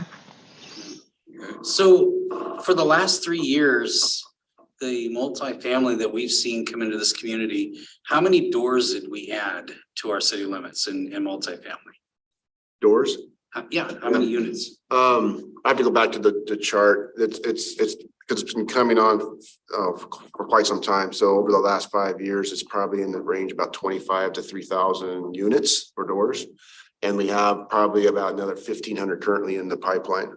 I mean, somewhere in that permitting process, but I haven't pulled those numbers correctly. And I think maybe Grant, do you have these at the end of this slide? I have some, currently in the pipeline is 1,420. 1,400. That haven't broke ground yet. Right. Okay. No, that's somewhere in the process, either applied for or still under construction. 1,400. The other thing too, if you go through this presentation, you're starting to see every project's a multifamily project, but we want to make sure too that's dominating the market right now. But in the long view back, since 2000, it's been predominantly single family, and we probably have about 7,000 units of single family built over that time. Now the other market's developing. That's always been the goal of our comp plan, trying to get that mixture of units. But it is concerning to a lot of people that you don't have new single family being built, but the market's shifting, providing that variety now. Still, what we have in the pipeline, what we have built is not keeping up with demand, right? The gap of needed housing for our community is so much higher than what we have. And I think the concern too is the cost of housing, and not necessarily the type. The type is always might have opportunities for different types of living arrangements, ownership, those type of things. But you also have just a very high value market right now in the market rate. It's changing a little bit. Yeah. So the Willamette Apartments, some of you may be aware of this, just broke ground very recently.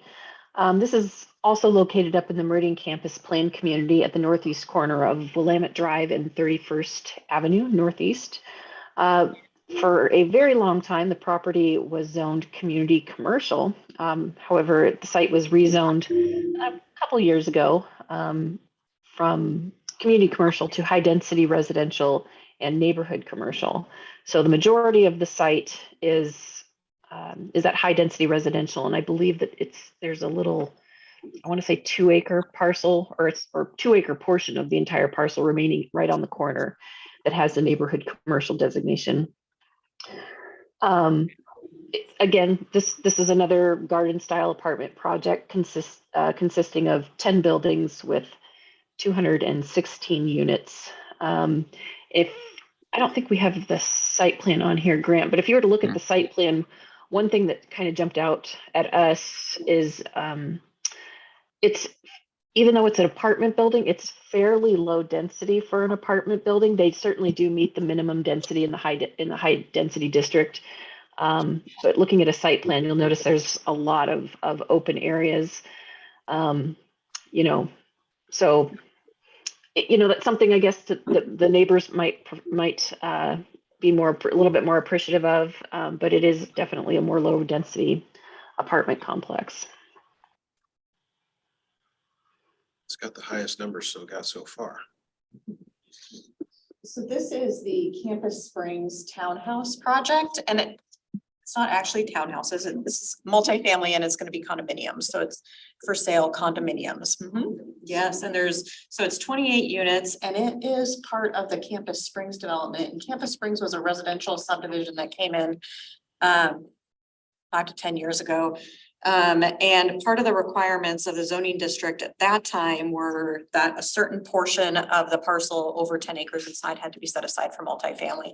So this is the set aside for multifamily, and what they're doing is 28 condominium units. They're gonna be constructed like townhouses and sold as airspace condos. There's also a sister project to this immediately across the street that I think we'll talk about later. The same kind of story. It was part of the Campus Reserves single family subdivision that had a requirement for a set aside for multifamily, and now the developer is coming in to satisfy that requirement. So is this the first condo development we've had in a decade or so? Yeah. I was gonna say it's a full Yeah. staff. And that's one thing while you talk about condos, that's something we want to see come into our market. And even though it says multifamily condo, unit ownership is a multifamily style or higher density type of development. The other thing too is all these multifamily projects, at some point, they can also in the future do a condominium conversion. We've seen a lot of those in the early 2000s, some of our older apartment stocks. At some point, the ownership looks at a way to dispose of their holdings, and that's one method. So we could see conversions in the future too of some of these multifamily projects that are being built. And some of the statutes around condominiums get more complicated since the early The 2000s. biggest challenge has been the long-term liability associated with condos and HOAs and the original builder. And that's something that's come up to the state legislature. There's always been a battle between interests in the topic, but that's something that's always on the forefront of our needs as we look at potential legislation, whether it's from the professional planning organizations, EWC, or other type of entities trying to figure out how to reform those liability laws.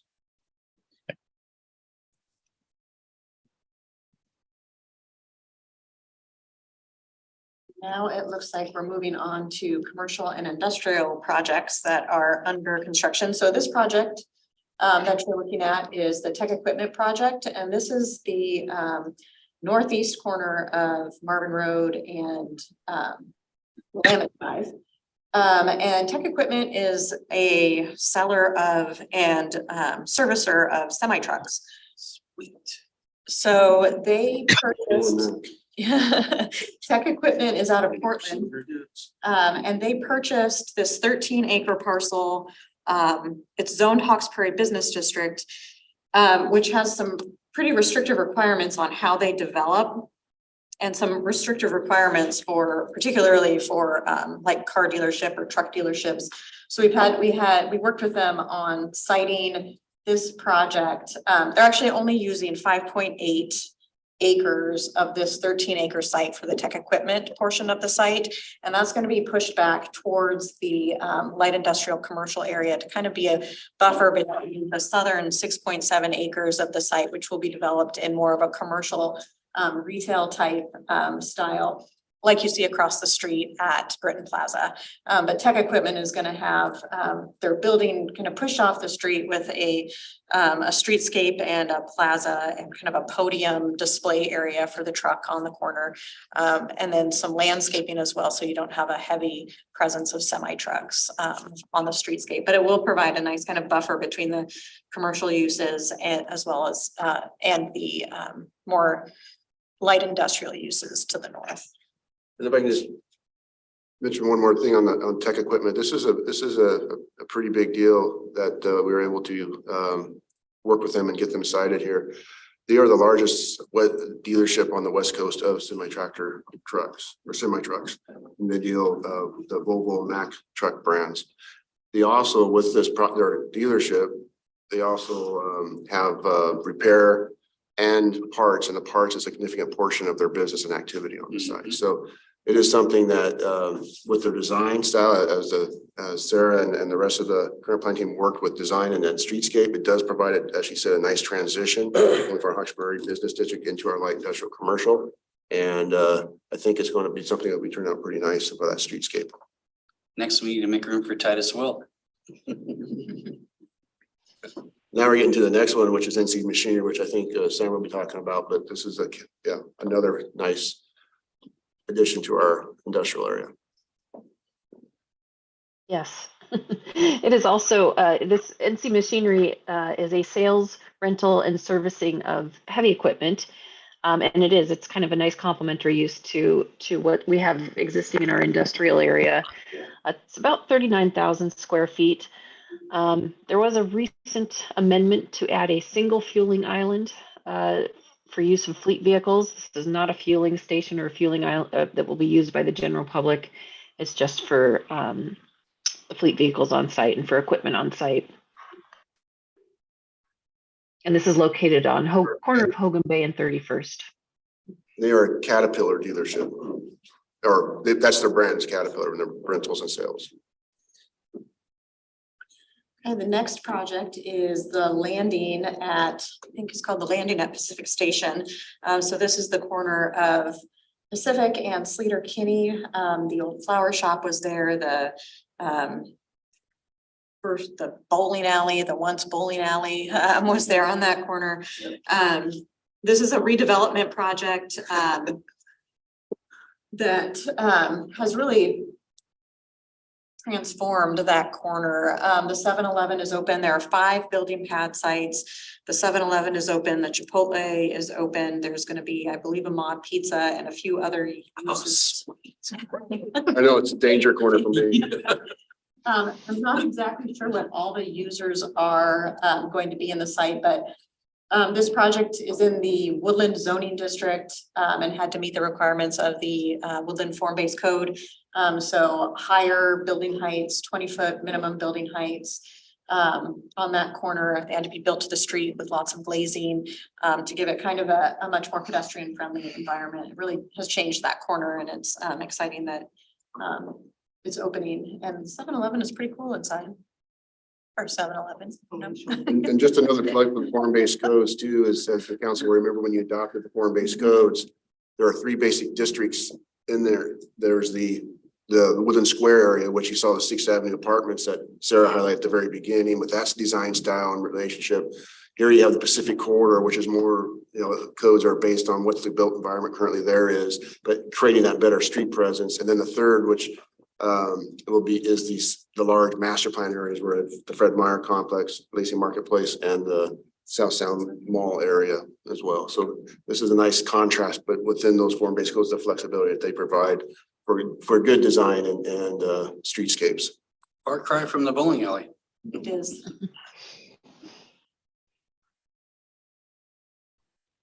Okay, I think that's, Hogan Bay. So this is the Hogan Bay Town Center. It's an 18-acre mixed-use site in the Hawks Prairie Business District. There's approximately 350 multifamily units that are going to be going in on the east side of the site. There's going to be sort of a private road that bisects the site in two that will sort of separate the multifamily or the residential on the east side from the commercial retail on the west side of the property. So like I said, 350 multifamily units on the east side of the site and approximately 70,000 square feet of commercial development on the western portion of the site. Permits have been issued for 3 buildings out there, I believe. Starbucks, which is right on the corner of the first roundabout there on Marvin Road. There it is, which I believe is open now, at least the drive-through. And then there's also a retail shell that has started construction. I think at this point, I don't think we have any tenants identified in there yet, maybe a Mod Pizza actually. But I think that's all still in the working on the shell stage. And then the very highly anticipated 23 kitchens will be going in towards the middle of the site. This is a pickleball facility and restaurant. I believe that there are 11 pickleball courts in total, 5 outdoor and 6 indoor courts. I know myself, I know Grant has, and our front counter has gotten numerous calls and questions about this project. There's obviously, I think most of us have heard about the resurgence of pickleball and the culture at large. And so I think that there's a lot of interest and a lot of excitement about this. So it's going to be a pretty exciting and pretty cool facility. This is really cool. This is that, restaurant, entertainment, sport type of what the venue that it's really kind of first in our area. This is a trend that's been developing over the last 3 or 4 years on the East Coast, Midwest, and it's finally working its way out. So it's one of those things where, yeah, it's family. You could go up there and watch people play and eat and or have beverages. It also, 23 kitchens is the reason why that name is. And the pickleball court, the area closer to the net is called the kitchen, and you can't be in there. So 11 pickleball courts equals 22 kitchens, plus the main kitchen of the restaurant is the 23 kitchens. That's the reason behind that name. But there's been a lot of interest and a lot of inquiries, as I said, about when this is going to be opening up.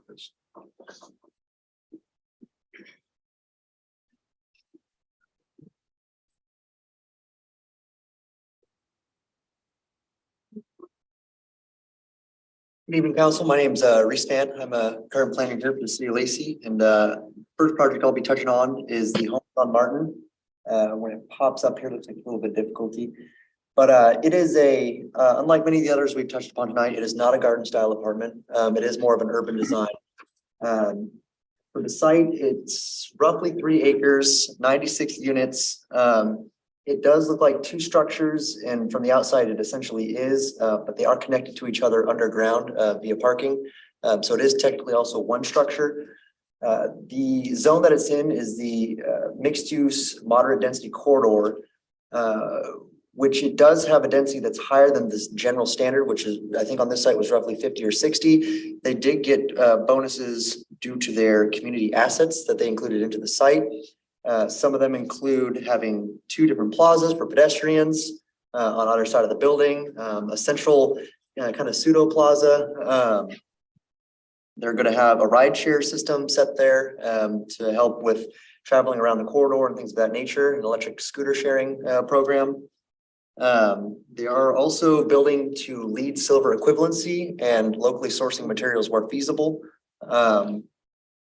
And so those are just some of the things that went into getting that increased bonus density there. It'll be the 96 units, and then on the bottom story, on the east half there, it will be more tenant space. So essentially a gym, their main office, things of that nature. And then on the west end, it'll be three retail components. One's scheduled to be a cafe or a coffee shop of sorts that connects directly into one of those pedestrian plazas. And then 2 more retail spaces that don't have, we're not quite sure on what it'll develop to be. No tenants currently. Which city location was? This is out on Martin Way. Yeah, right on River Ridge down there. Oh, River Ridge. So this is right on the edge of our. So on the very edge of the screen, that's Martin Way and Meridian or Deutero and the Curry Corner, if you know what Curry Corner reference. So it's across from River Ridge. Yep. So on the other side, we already have the complex. Copper, yeah, What is it called? Copperwood. Copperwood. Thank And you. then there's another add-on of Copperwood to the east, and those were developed in the county and still within the county jurisdiction. But this particular area was an annexation that we accomplished, property owner initiated annexation. And that was probably like 4 years ago. Awesome.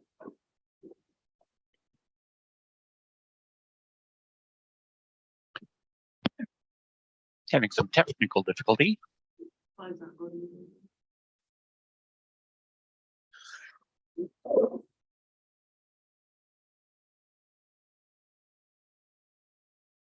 I apologize.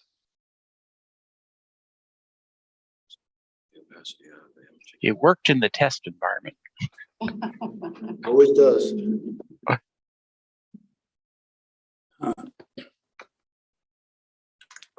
I've lost my screen.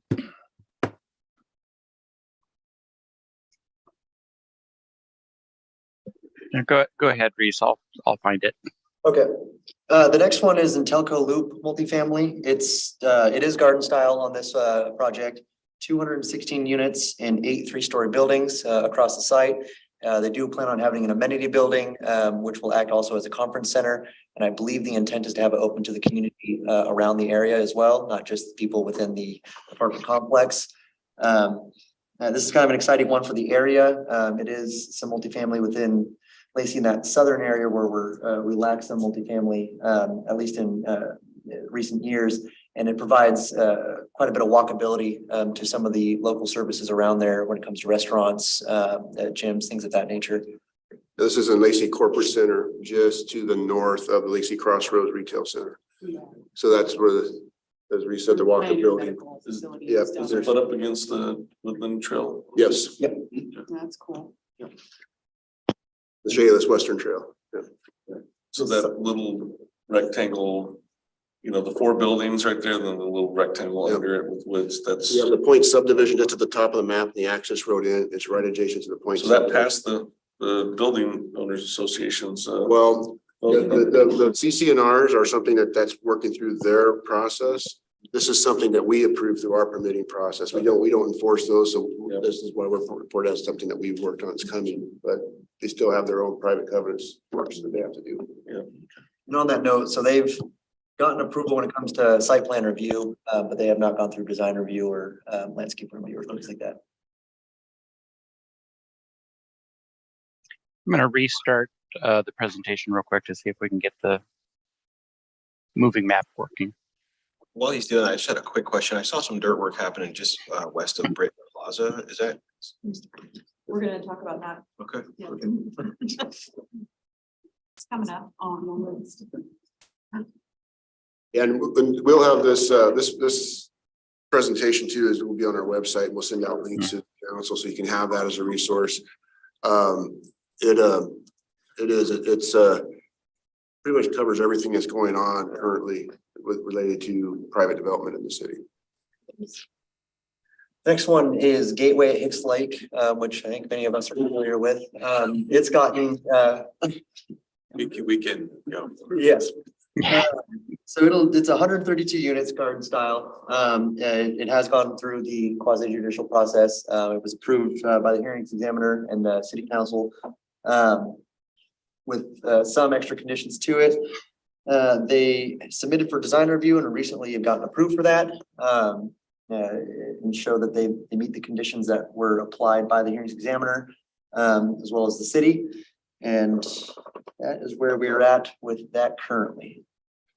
I forgot to mention the transition. We went from active construction projects to now those that are in the permitting process. They haven't broken ground yet. So these are the ones that are in the queue. Gotcha.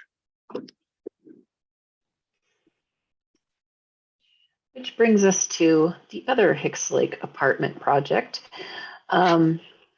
This obviously, like the other, was in front of you recently. This project is proposing 178 units of multifamily development, as well as a number of associated recreational type uses. I think there's a outdoor patio area, a clubhouse, a pool. It also includes a pier and a dock. And for that reason, the project had to go through a shoreline conditional use permit as well as a shoreline variance, respectively. The hearings examiner did recommend approval on that, and the council obviously voted on that recently. Currently, the project is under review with the Department of Ecology for the shoreline conditional use permit and the variance. Ecology has their own separate permit process for those two types of shoreline permits. So unlike the project to the south, this one had an extra level of review. And those processes are, like I said, are separate processes that take place after the local jurisdiction has taken their final action. So this project's going to take a little bit longer to get going, as we can't take any action or issue any permits until Ecology has rendered their final decision and the appeal has ended. One other item on those two projects, there was a requirement to that I just want to highlight, and there was the requirement, as many of you will probably remember, that in addition to our standard frontage improvements, they're going to be putting in a pedestrian path that will connect those two projects up to the north, up to 25th. I think that's 25th. Yeah, 25th Avenue southeast. So that's another nice added amenity that we'll see in that area that we don't typically see on some of our development projects. This is the Britton Place North apartment project, and this received site plan review approval for 552 apartment units in 2 phases on about a 39-acre parcel on the north side of Britton Parkway.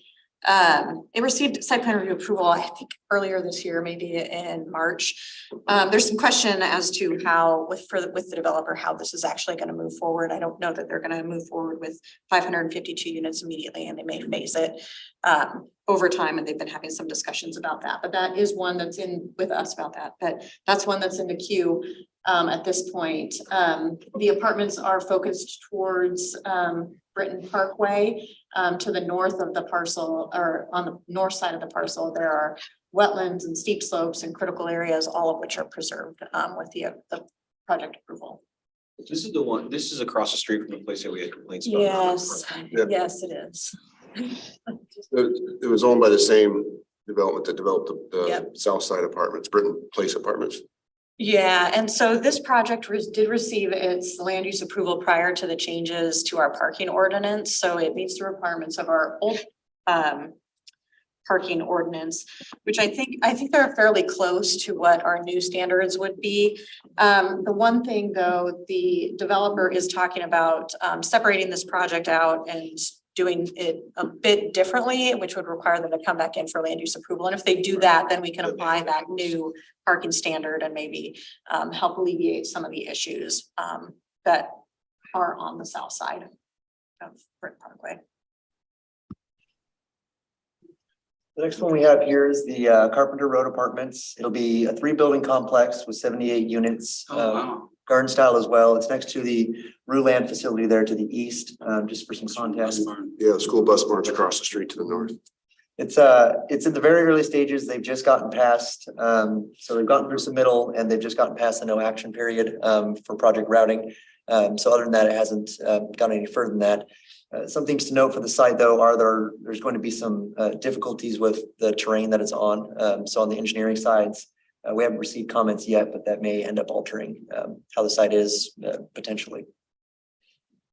I'm surprised that spot has stayed blank for so long. It was years of working through and getting proper permits for engineered fill, and there's a time for site preps. It was a. This is the Carlo Apartments on the southwest corner of 31st and Willamette. It's a site that's zoned community office, which does permit high density residential. It's 5 buildings, 188 units of family market rate family style apartments. They have their land use approval. They've submitted grading permits, which I think are about ready to be issued. So there will be some more activity on that fairly soon in the coming year. Is it purely residential or is it intended to be mixed use? It's no, there won't. The community office does allow strictly high density residential if they choose to do it. They know about the warehouses and the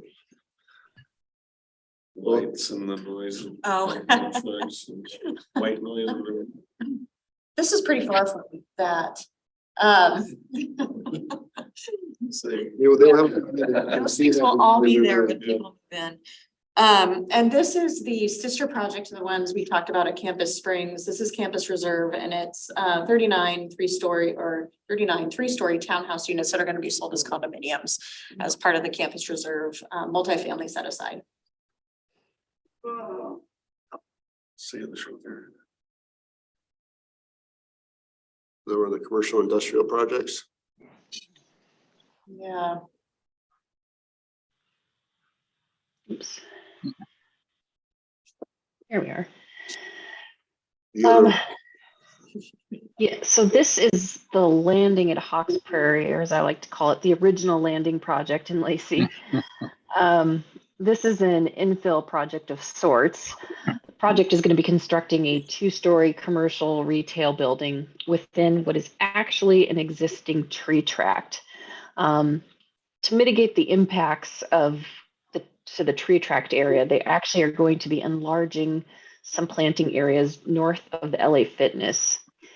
And one of the nice things about enlarging those planting areas is if you're familiar with this area at all, there's this weird sort of no man's land between the back of what is the Safeway building over here, as well as other retail, and the landing. That's just a big giant concrete area.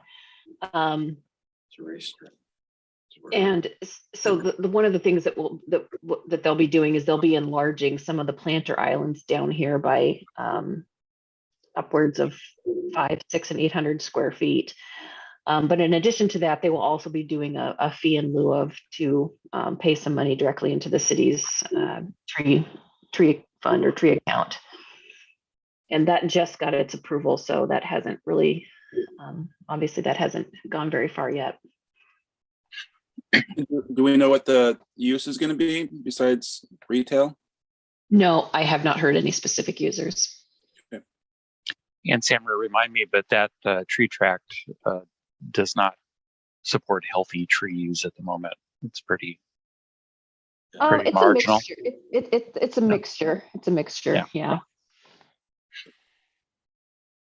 This next project, this is the at-home project, and this is the old Sears building.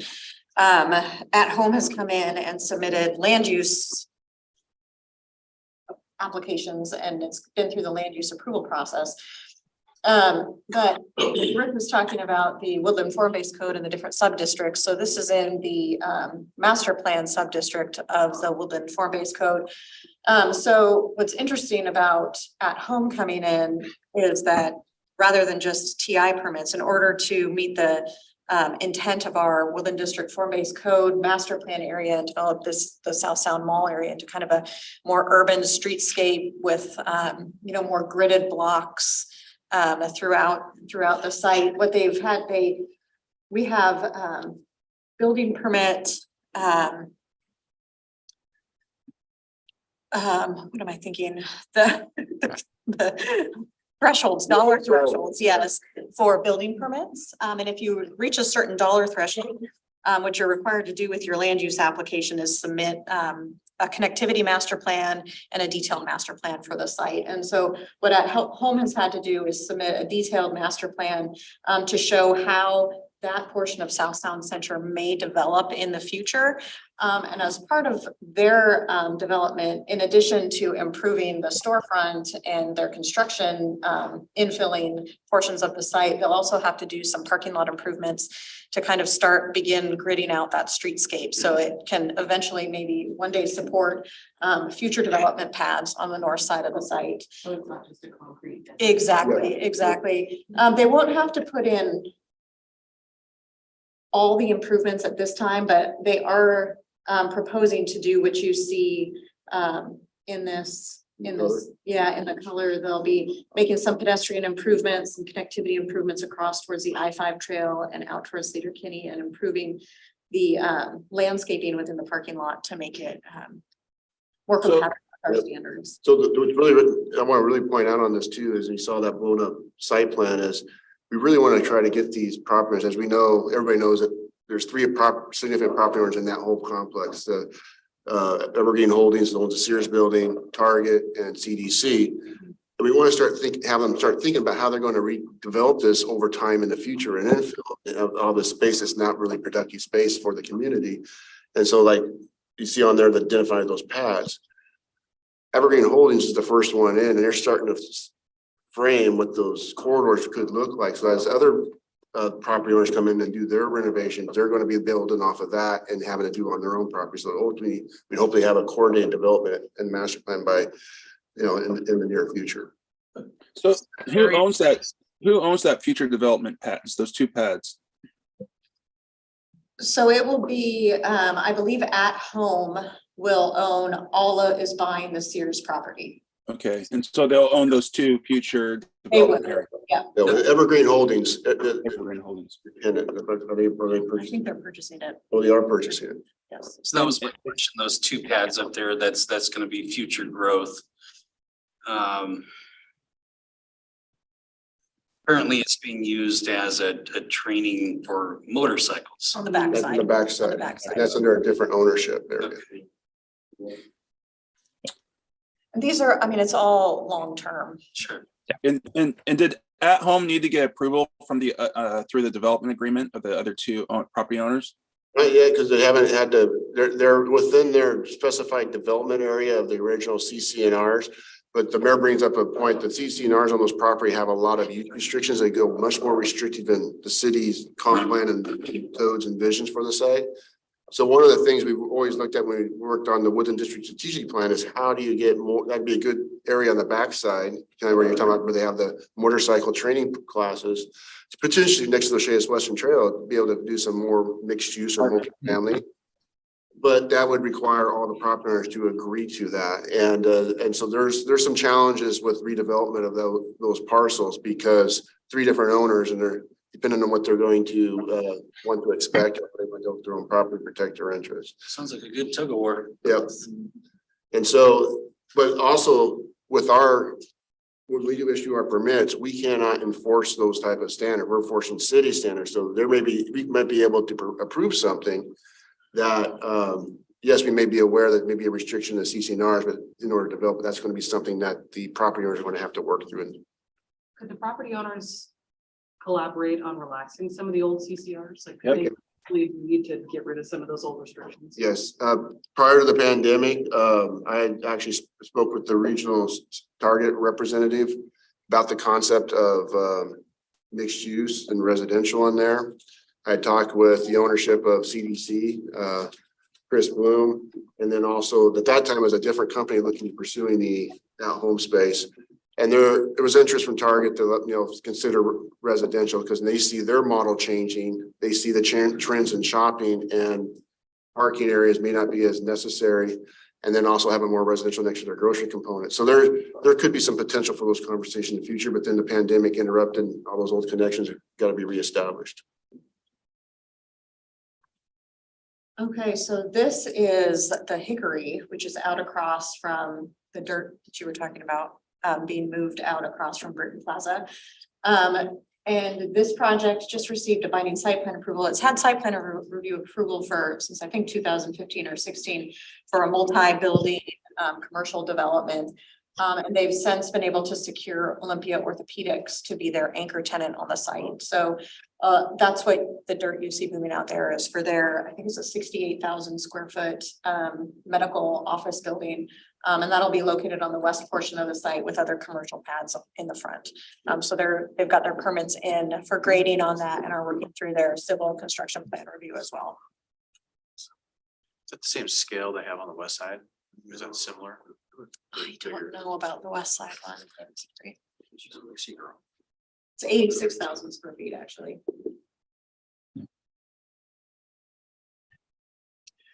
This next one is MHK, mixed use. It's a 2-story, 18,000 square foot, mixed use building. The original intent of the site, the developer had come in looking to put a hotel there, and since kind of changed their mind on how to best use the property. And instead they pivoted to a mixed use structure here with retail on the bottom and office space above.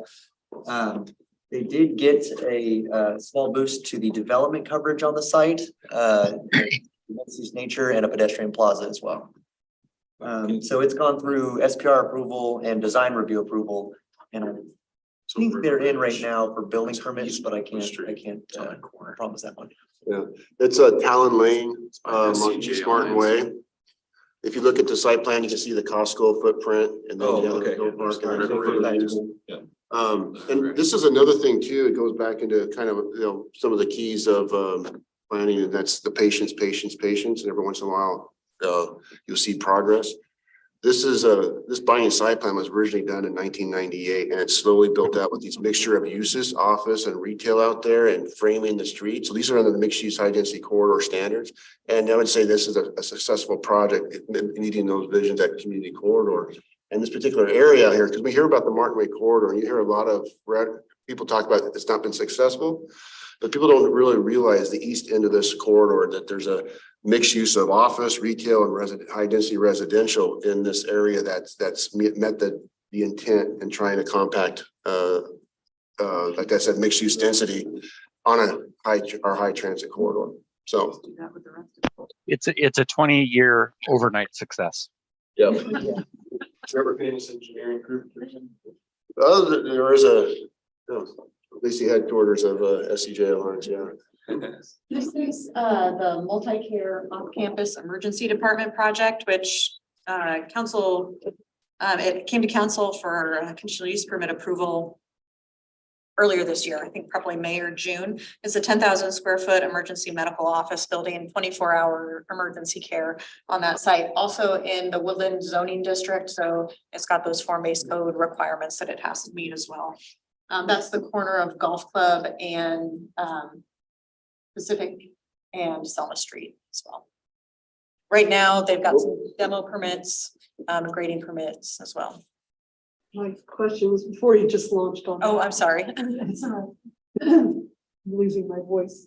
Do you think that the success of the development out east on Martin Way might help inform redevelopment west? We have, informed the process of that activity, and it's really an interesting area because it is a little, micro neighborhood out there. And you have the connection with Deutero and the neighborhoods to the south. There's a lot, it's a community that goes, a lot of it goes directly up to JBLM. And so it's kind of created this little micro neighborhood form out there. And looking at the River Ridge High School as well. And so, yeah, we've made sure that people are aware because again, in the planning and working with through the regional planning efforts, a lot of planners, from other jurisdictions don't know this out here because you don't necessarily go out there past Marvin Road a lot, but it is one of those nice little success stories. This is again out in Northeast Lacey, and this is the Marriott Hotel project at Britton Plaza, and they're in for land use approval right now for a 136 room, 5-story hotel. They should get their land use approval for that within the next couple of weeks, and then can start submitting for building permits on that project.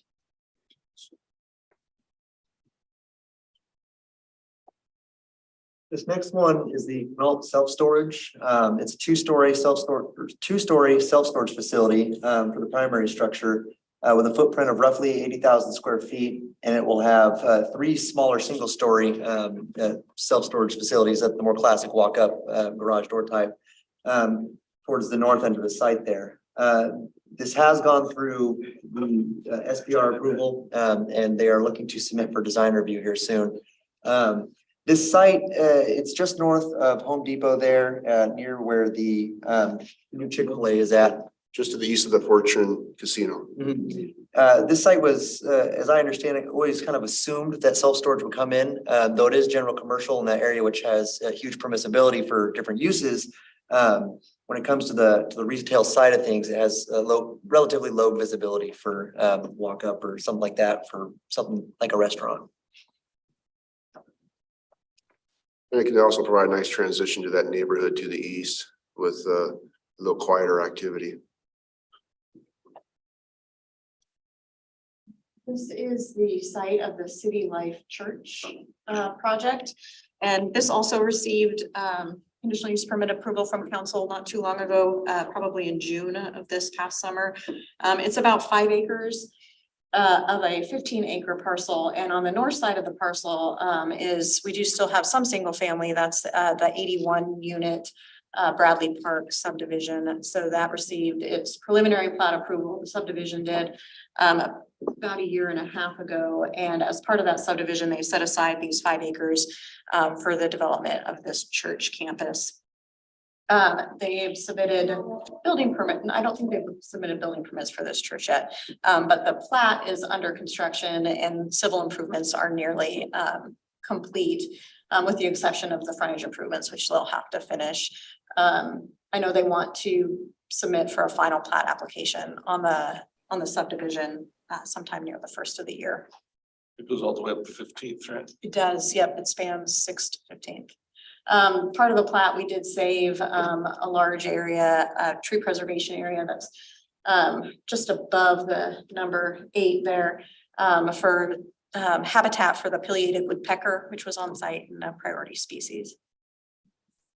That parcel looks considerably different if you go out there today. Oh, yeah.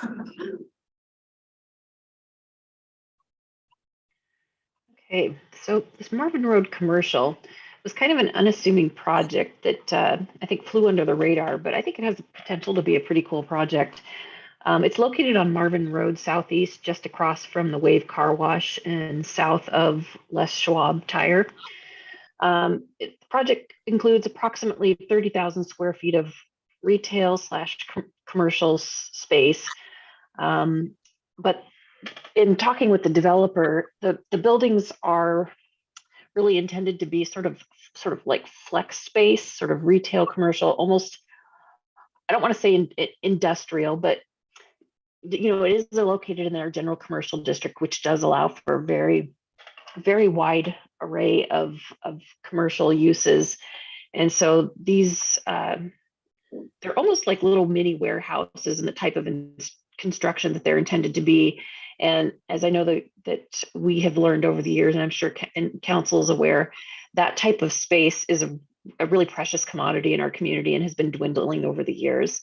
And so these buildings have the opportunity, I think, to potentially house a lot of smaller businesses, and incubator space for a wide range of not just retail uses, but potential like light manufacturing or other types of, maybe even distilleries or those types of uses that have a hard time siting in more retail heavy zones or retail uses, and have a hard time maybe sometimes being able to afford the rents of brand new ground up retail buildings. So it really is a cool project to keep our eyes on and see what it can do. So does this wrap around from the Marvin Road portion over to the Martin Way portion? Is that? No, this is a much larger piece of property. This is just that little cleared area basically that you can see. That's a forested area. That one's kind of an uphill slope. You can see it. Right, and it used to have an old building that kept slowly deteriorating. Yeah. Mhm. The street area to the east, the roughly about 35-40 acres. Yeah. That's all general commercial, but the challenge of that is it's Department of Natural Resource owned, and it's a school parcel, meaning that they can't just sell it. They have to have income producing. So they can only do long-term leases on that or trade it for another parcel or higher value. And so it's always been a challenge. We've had a couple of developers run to that department or that property and try to make those connections, but couldn't quite get the deal to work out in pro forma. So that's what that treat area is it's a state-owned parcel. Well, and here we have the project that I think really needs no introduction. I think we've kind of, Grant, I think, put this towards the end just because it's a project, the Meridian Market, as I know we are all remember and are aware, went through the council approval process several months ago for a mix of retail, commercial, and then an associated gas station. However, honestly, it went through the approval process, got its conditional use permit approval, and then we haven't heard anything from the applicants. So there just has been no activity on it. So there's not a lot of updates to report on that.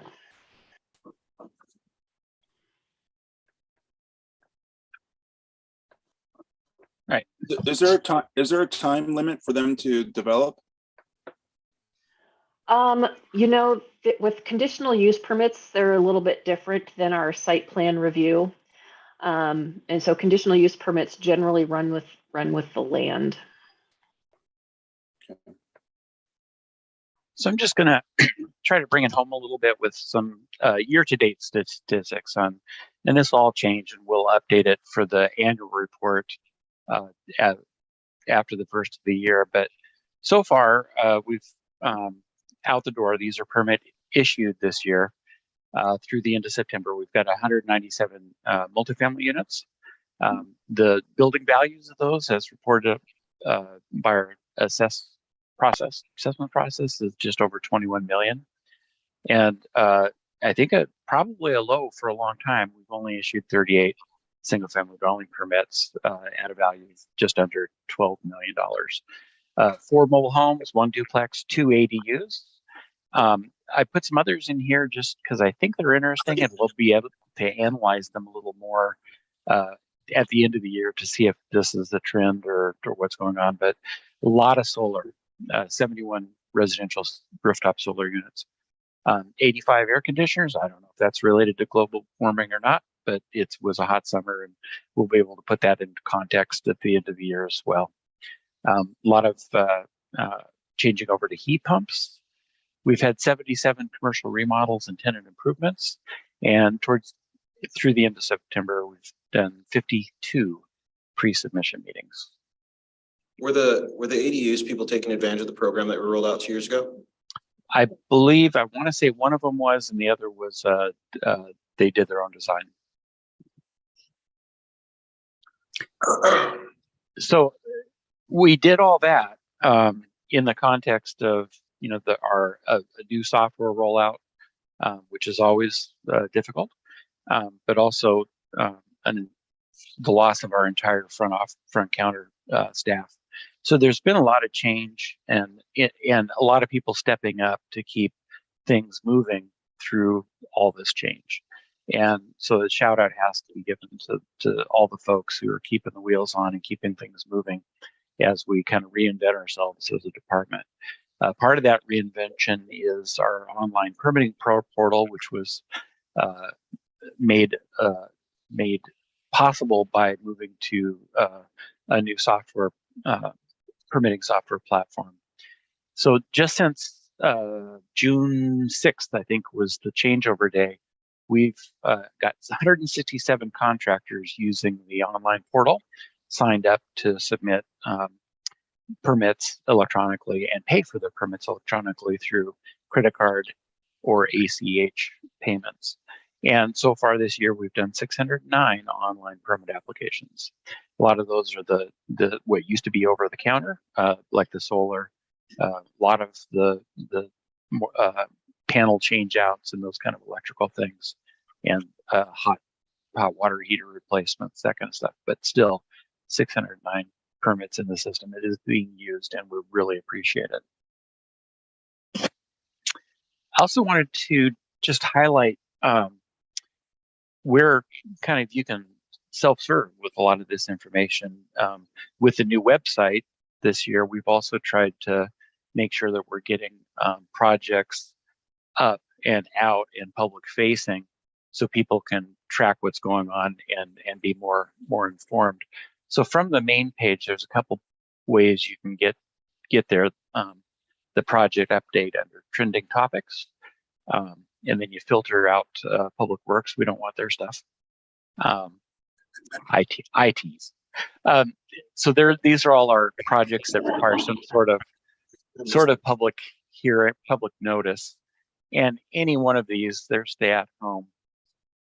You'll be able to see who to contact, where it's at, and all the documents. This is a design review conceptual, so there's not much here, but all the documents that we have available for the public that we're doing the review for. So it's all online, and usually right after the determination is made that it's complete, we post these for the public. So Accessibility improvement. I'm sorry?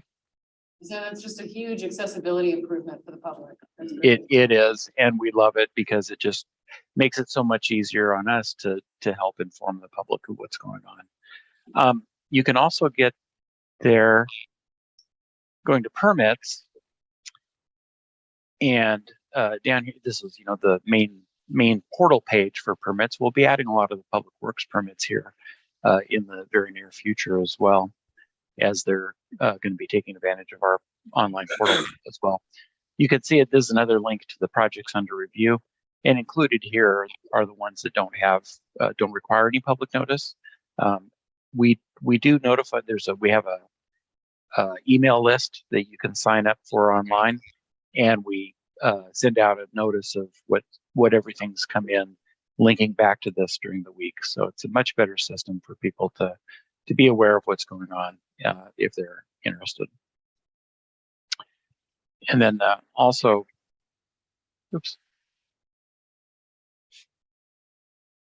on that page,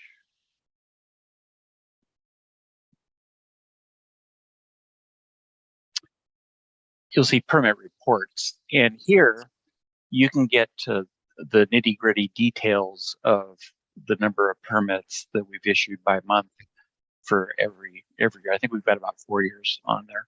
The construction activity report is a summary of all the different types of permits, you know, from low voltage electric all the way up to new single family dwellings and the bigger ones.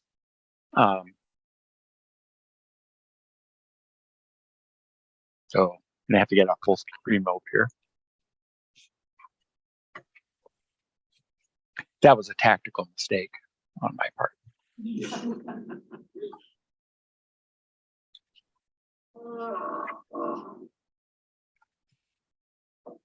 Oh, there we go. Okay.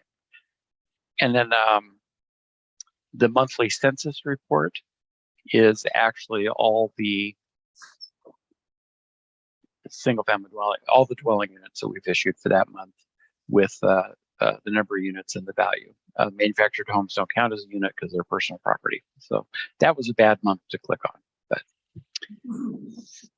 so also we're going to be posting annual reports. And then this presentation that we're doing tonight, this is the one we did earlier in the year. That'll be posted here as well, so people can see what we'll continue to maintain this, so people can see what's going on. And then finally, you've got a snapshot here, but as Rick mentioned when we were talking about the land use process in the context of quasi-judicial permits, he had a graphic that kind of showed the process from start to finish.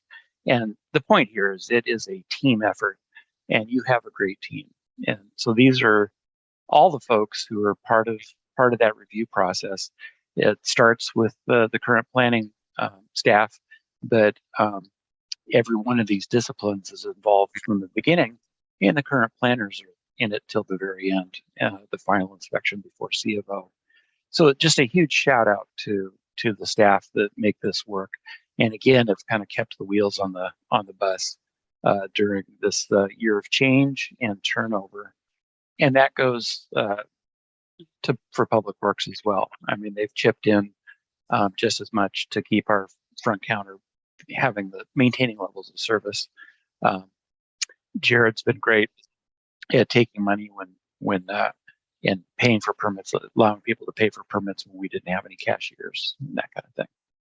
And then I also want to call out specifically Carlos Aviles, who took all the pictures for us for your virtual tour, and it is becoming somewhat of a media mogul. He's also the face of the quasi-judicial process video, so he's turning into kind of a utility infielder. And really, that's what we have for you tonight, unless there's any questions or comments or general feedback. And I'll stop sharing. That was awesome. Thank you. Yeah. And I just had one more thing on the Meridian Market CUP. They do have 5 years to put in the basic infrastructure. If they don't do that within 5 years, then that CUP will lapse. Something as part of the decision. I just want to say thank you guys for coming in and doing it. When I asked for it, I don't know how long ago it was, but I didn't realize the depth and breadth of what you guys would have to present to us. So I literally harassed Rick to make this thing happen. And so when you do see your families finally tonight, you can thank me. I do want to thank everybody involved in that permitting review process. As Grant said, it's a team effort. Every one of those, it's not just one portion. They're involved at the beginning, at the end. It's a continuous process where everybody, you have to get the standards and conditions, then you have to inspect and make sure those are being met. And it's there's a lot of cross coordination work between community economic development and public works. And then there's one other thing I was going to mention, but it slipped my mind. So, it's late. I do think it's a good reminder just how much activity is going on in Lacey. It's you look at it from that perspective. You talk about maybe North Lacey being built out, but clearly it's not, with a multi-family development going on, the commercial development and redevelopment opportunities. The other thing I want to acknowledge, this is what I almost forgot, and I don't know if Grant's mentioned, he might have, but we had some turnover, significant turnover, within our front counters. And we had some long-term front counter employees that retired and transitioned out. We were without front counter staff for about a month and a half. And everybody in that team that's doing all that permit review work stepped up and covered the front, moved their, worked out front on their green dot days to provide that coordination continuity. Dylan Call and Kevin Zwink especially, they sat out front and phones and still doing their normal, duties as well. So everybody kind of shared the load, and I'm happy to say that we have had a successful recruitment, and we had one of our hired a new permit tech that just started about a week ago. And our second one, I think, will start in the next week or two. So we'll be fully staffed and moving forward. But I just want to acknowledge everybody for keeping everything moving while still covering that front counter. Yep. Great. Well, thank you. Appreciate it, Rick, and everyone. Good job. Obviously, lots of activity going on in Lacey. So keep up the great work. Okay, real quick, for our Sorry about that. so real quick for our last agenda item, I just want to quickly go over the city manager recruitment process. Just to remind everyone, though, is we have yet to receive Scott's letter of resignation yet. So He's not really leaving. So there's still yeah, so there's still hope, so until that happens, we're not quite there yet, but we do have a quick Scott, did you bring that outline that we came up with? I could just highlight just sort of the 30,000 foot level. That would be cool. Yeah, and I think the first thing I just want to get across to this council is the first step. There's and Scott can pass these out to you, but the first step that we need to do is start to select a professional recruitment firm. And so it is the last time we went through this, the mayor did a lot of the work up front on trying to select a recruitment firm and so on and so forth. What I'm recommending is that we have a subcommittee of our council that's going to do some of this early on work. So where we would look at a couple different recruitment firms, we'd come up with who we want to sort of interview, bring that in front of council after we've talked about it. And I would like that subcommittee of council members to be, if possible, Councilmember Vasquez and Councilmember Greenstein. Councilmember Greenstein's, he's the longest serving council member besides myself. And then Councilmember Vasquez, this is what she has tons of expertise in this field, and she's going to be a big asset for us as we go through this process. And so if I can sort of get a thumbs up about getting this process started, and then we will start working on getting so I'm looking at some firms, and we'll get back to you as soon as we possible, but we'll get started on here real quick. Thumbs up. Okay, thank you. With that, can you pass out the timeline to the council members that are there, and we'll approach this again once we go down the line a little bit farther, but we got a little bit of work to get going here to get started, and we'll get on that right away, and I'll coordinate with Councilmember Greenstein and Councilmember Vasquez on the next steps. Okay, with that, we have reached the end of our agenda. So without objection, I'll call this meeting adjourned. What? Good night.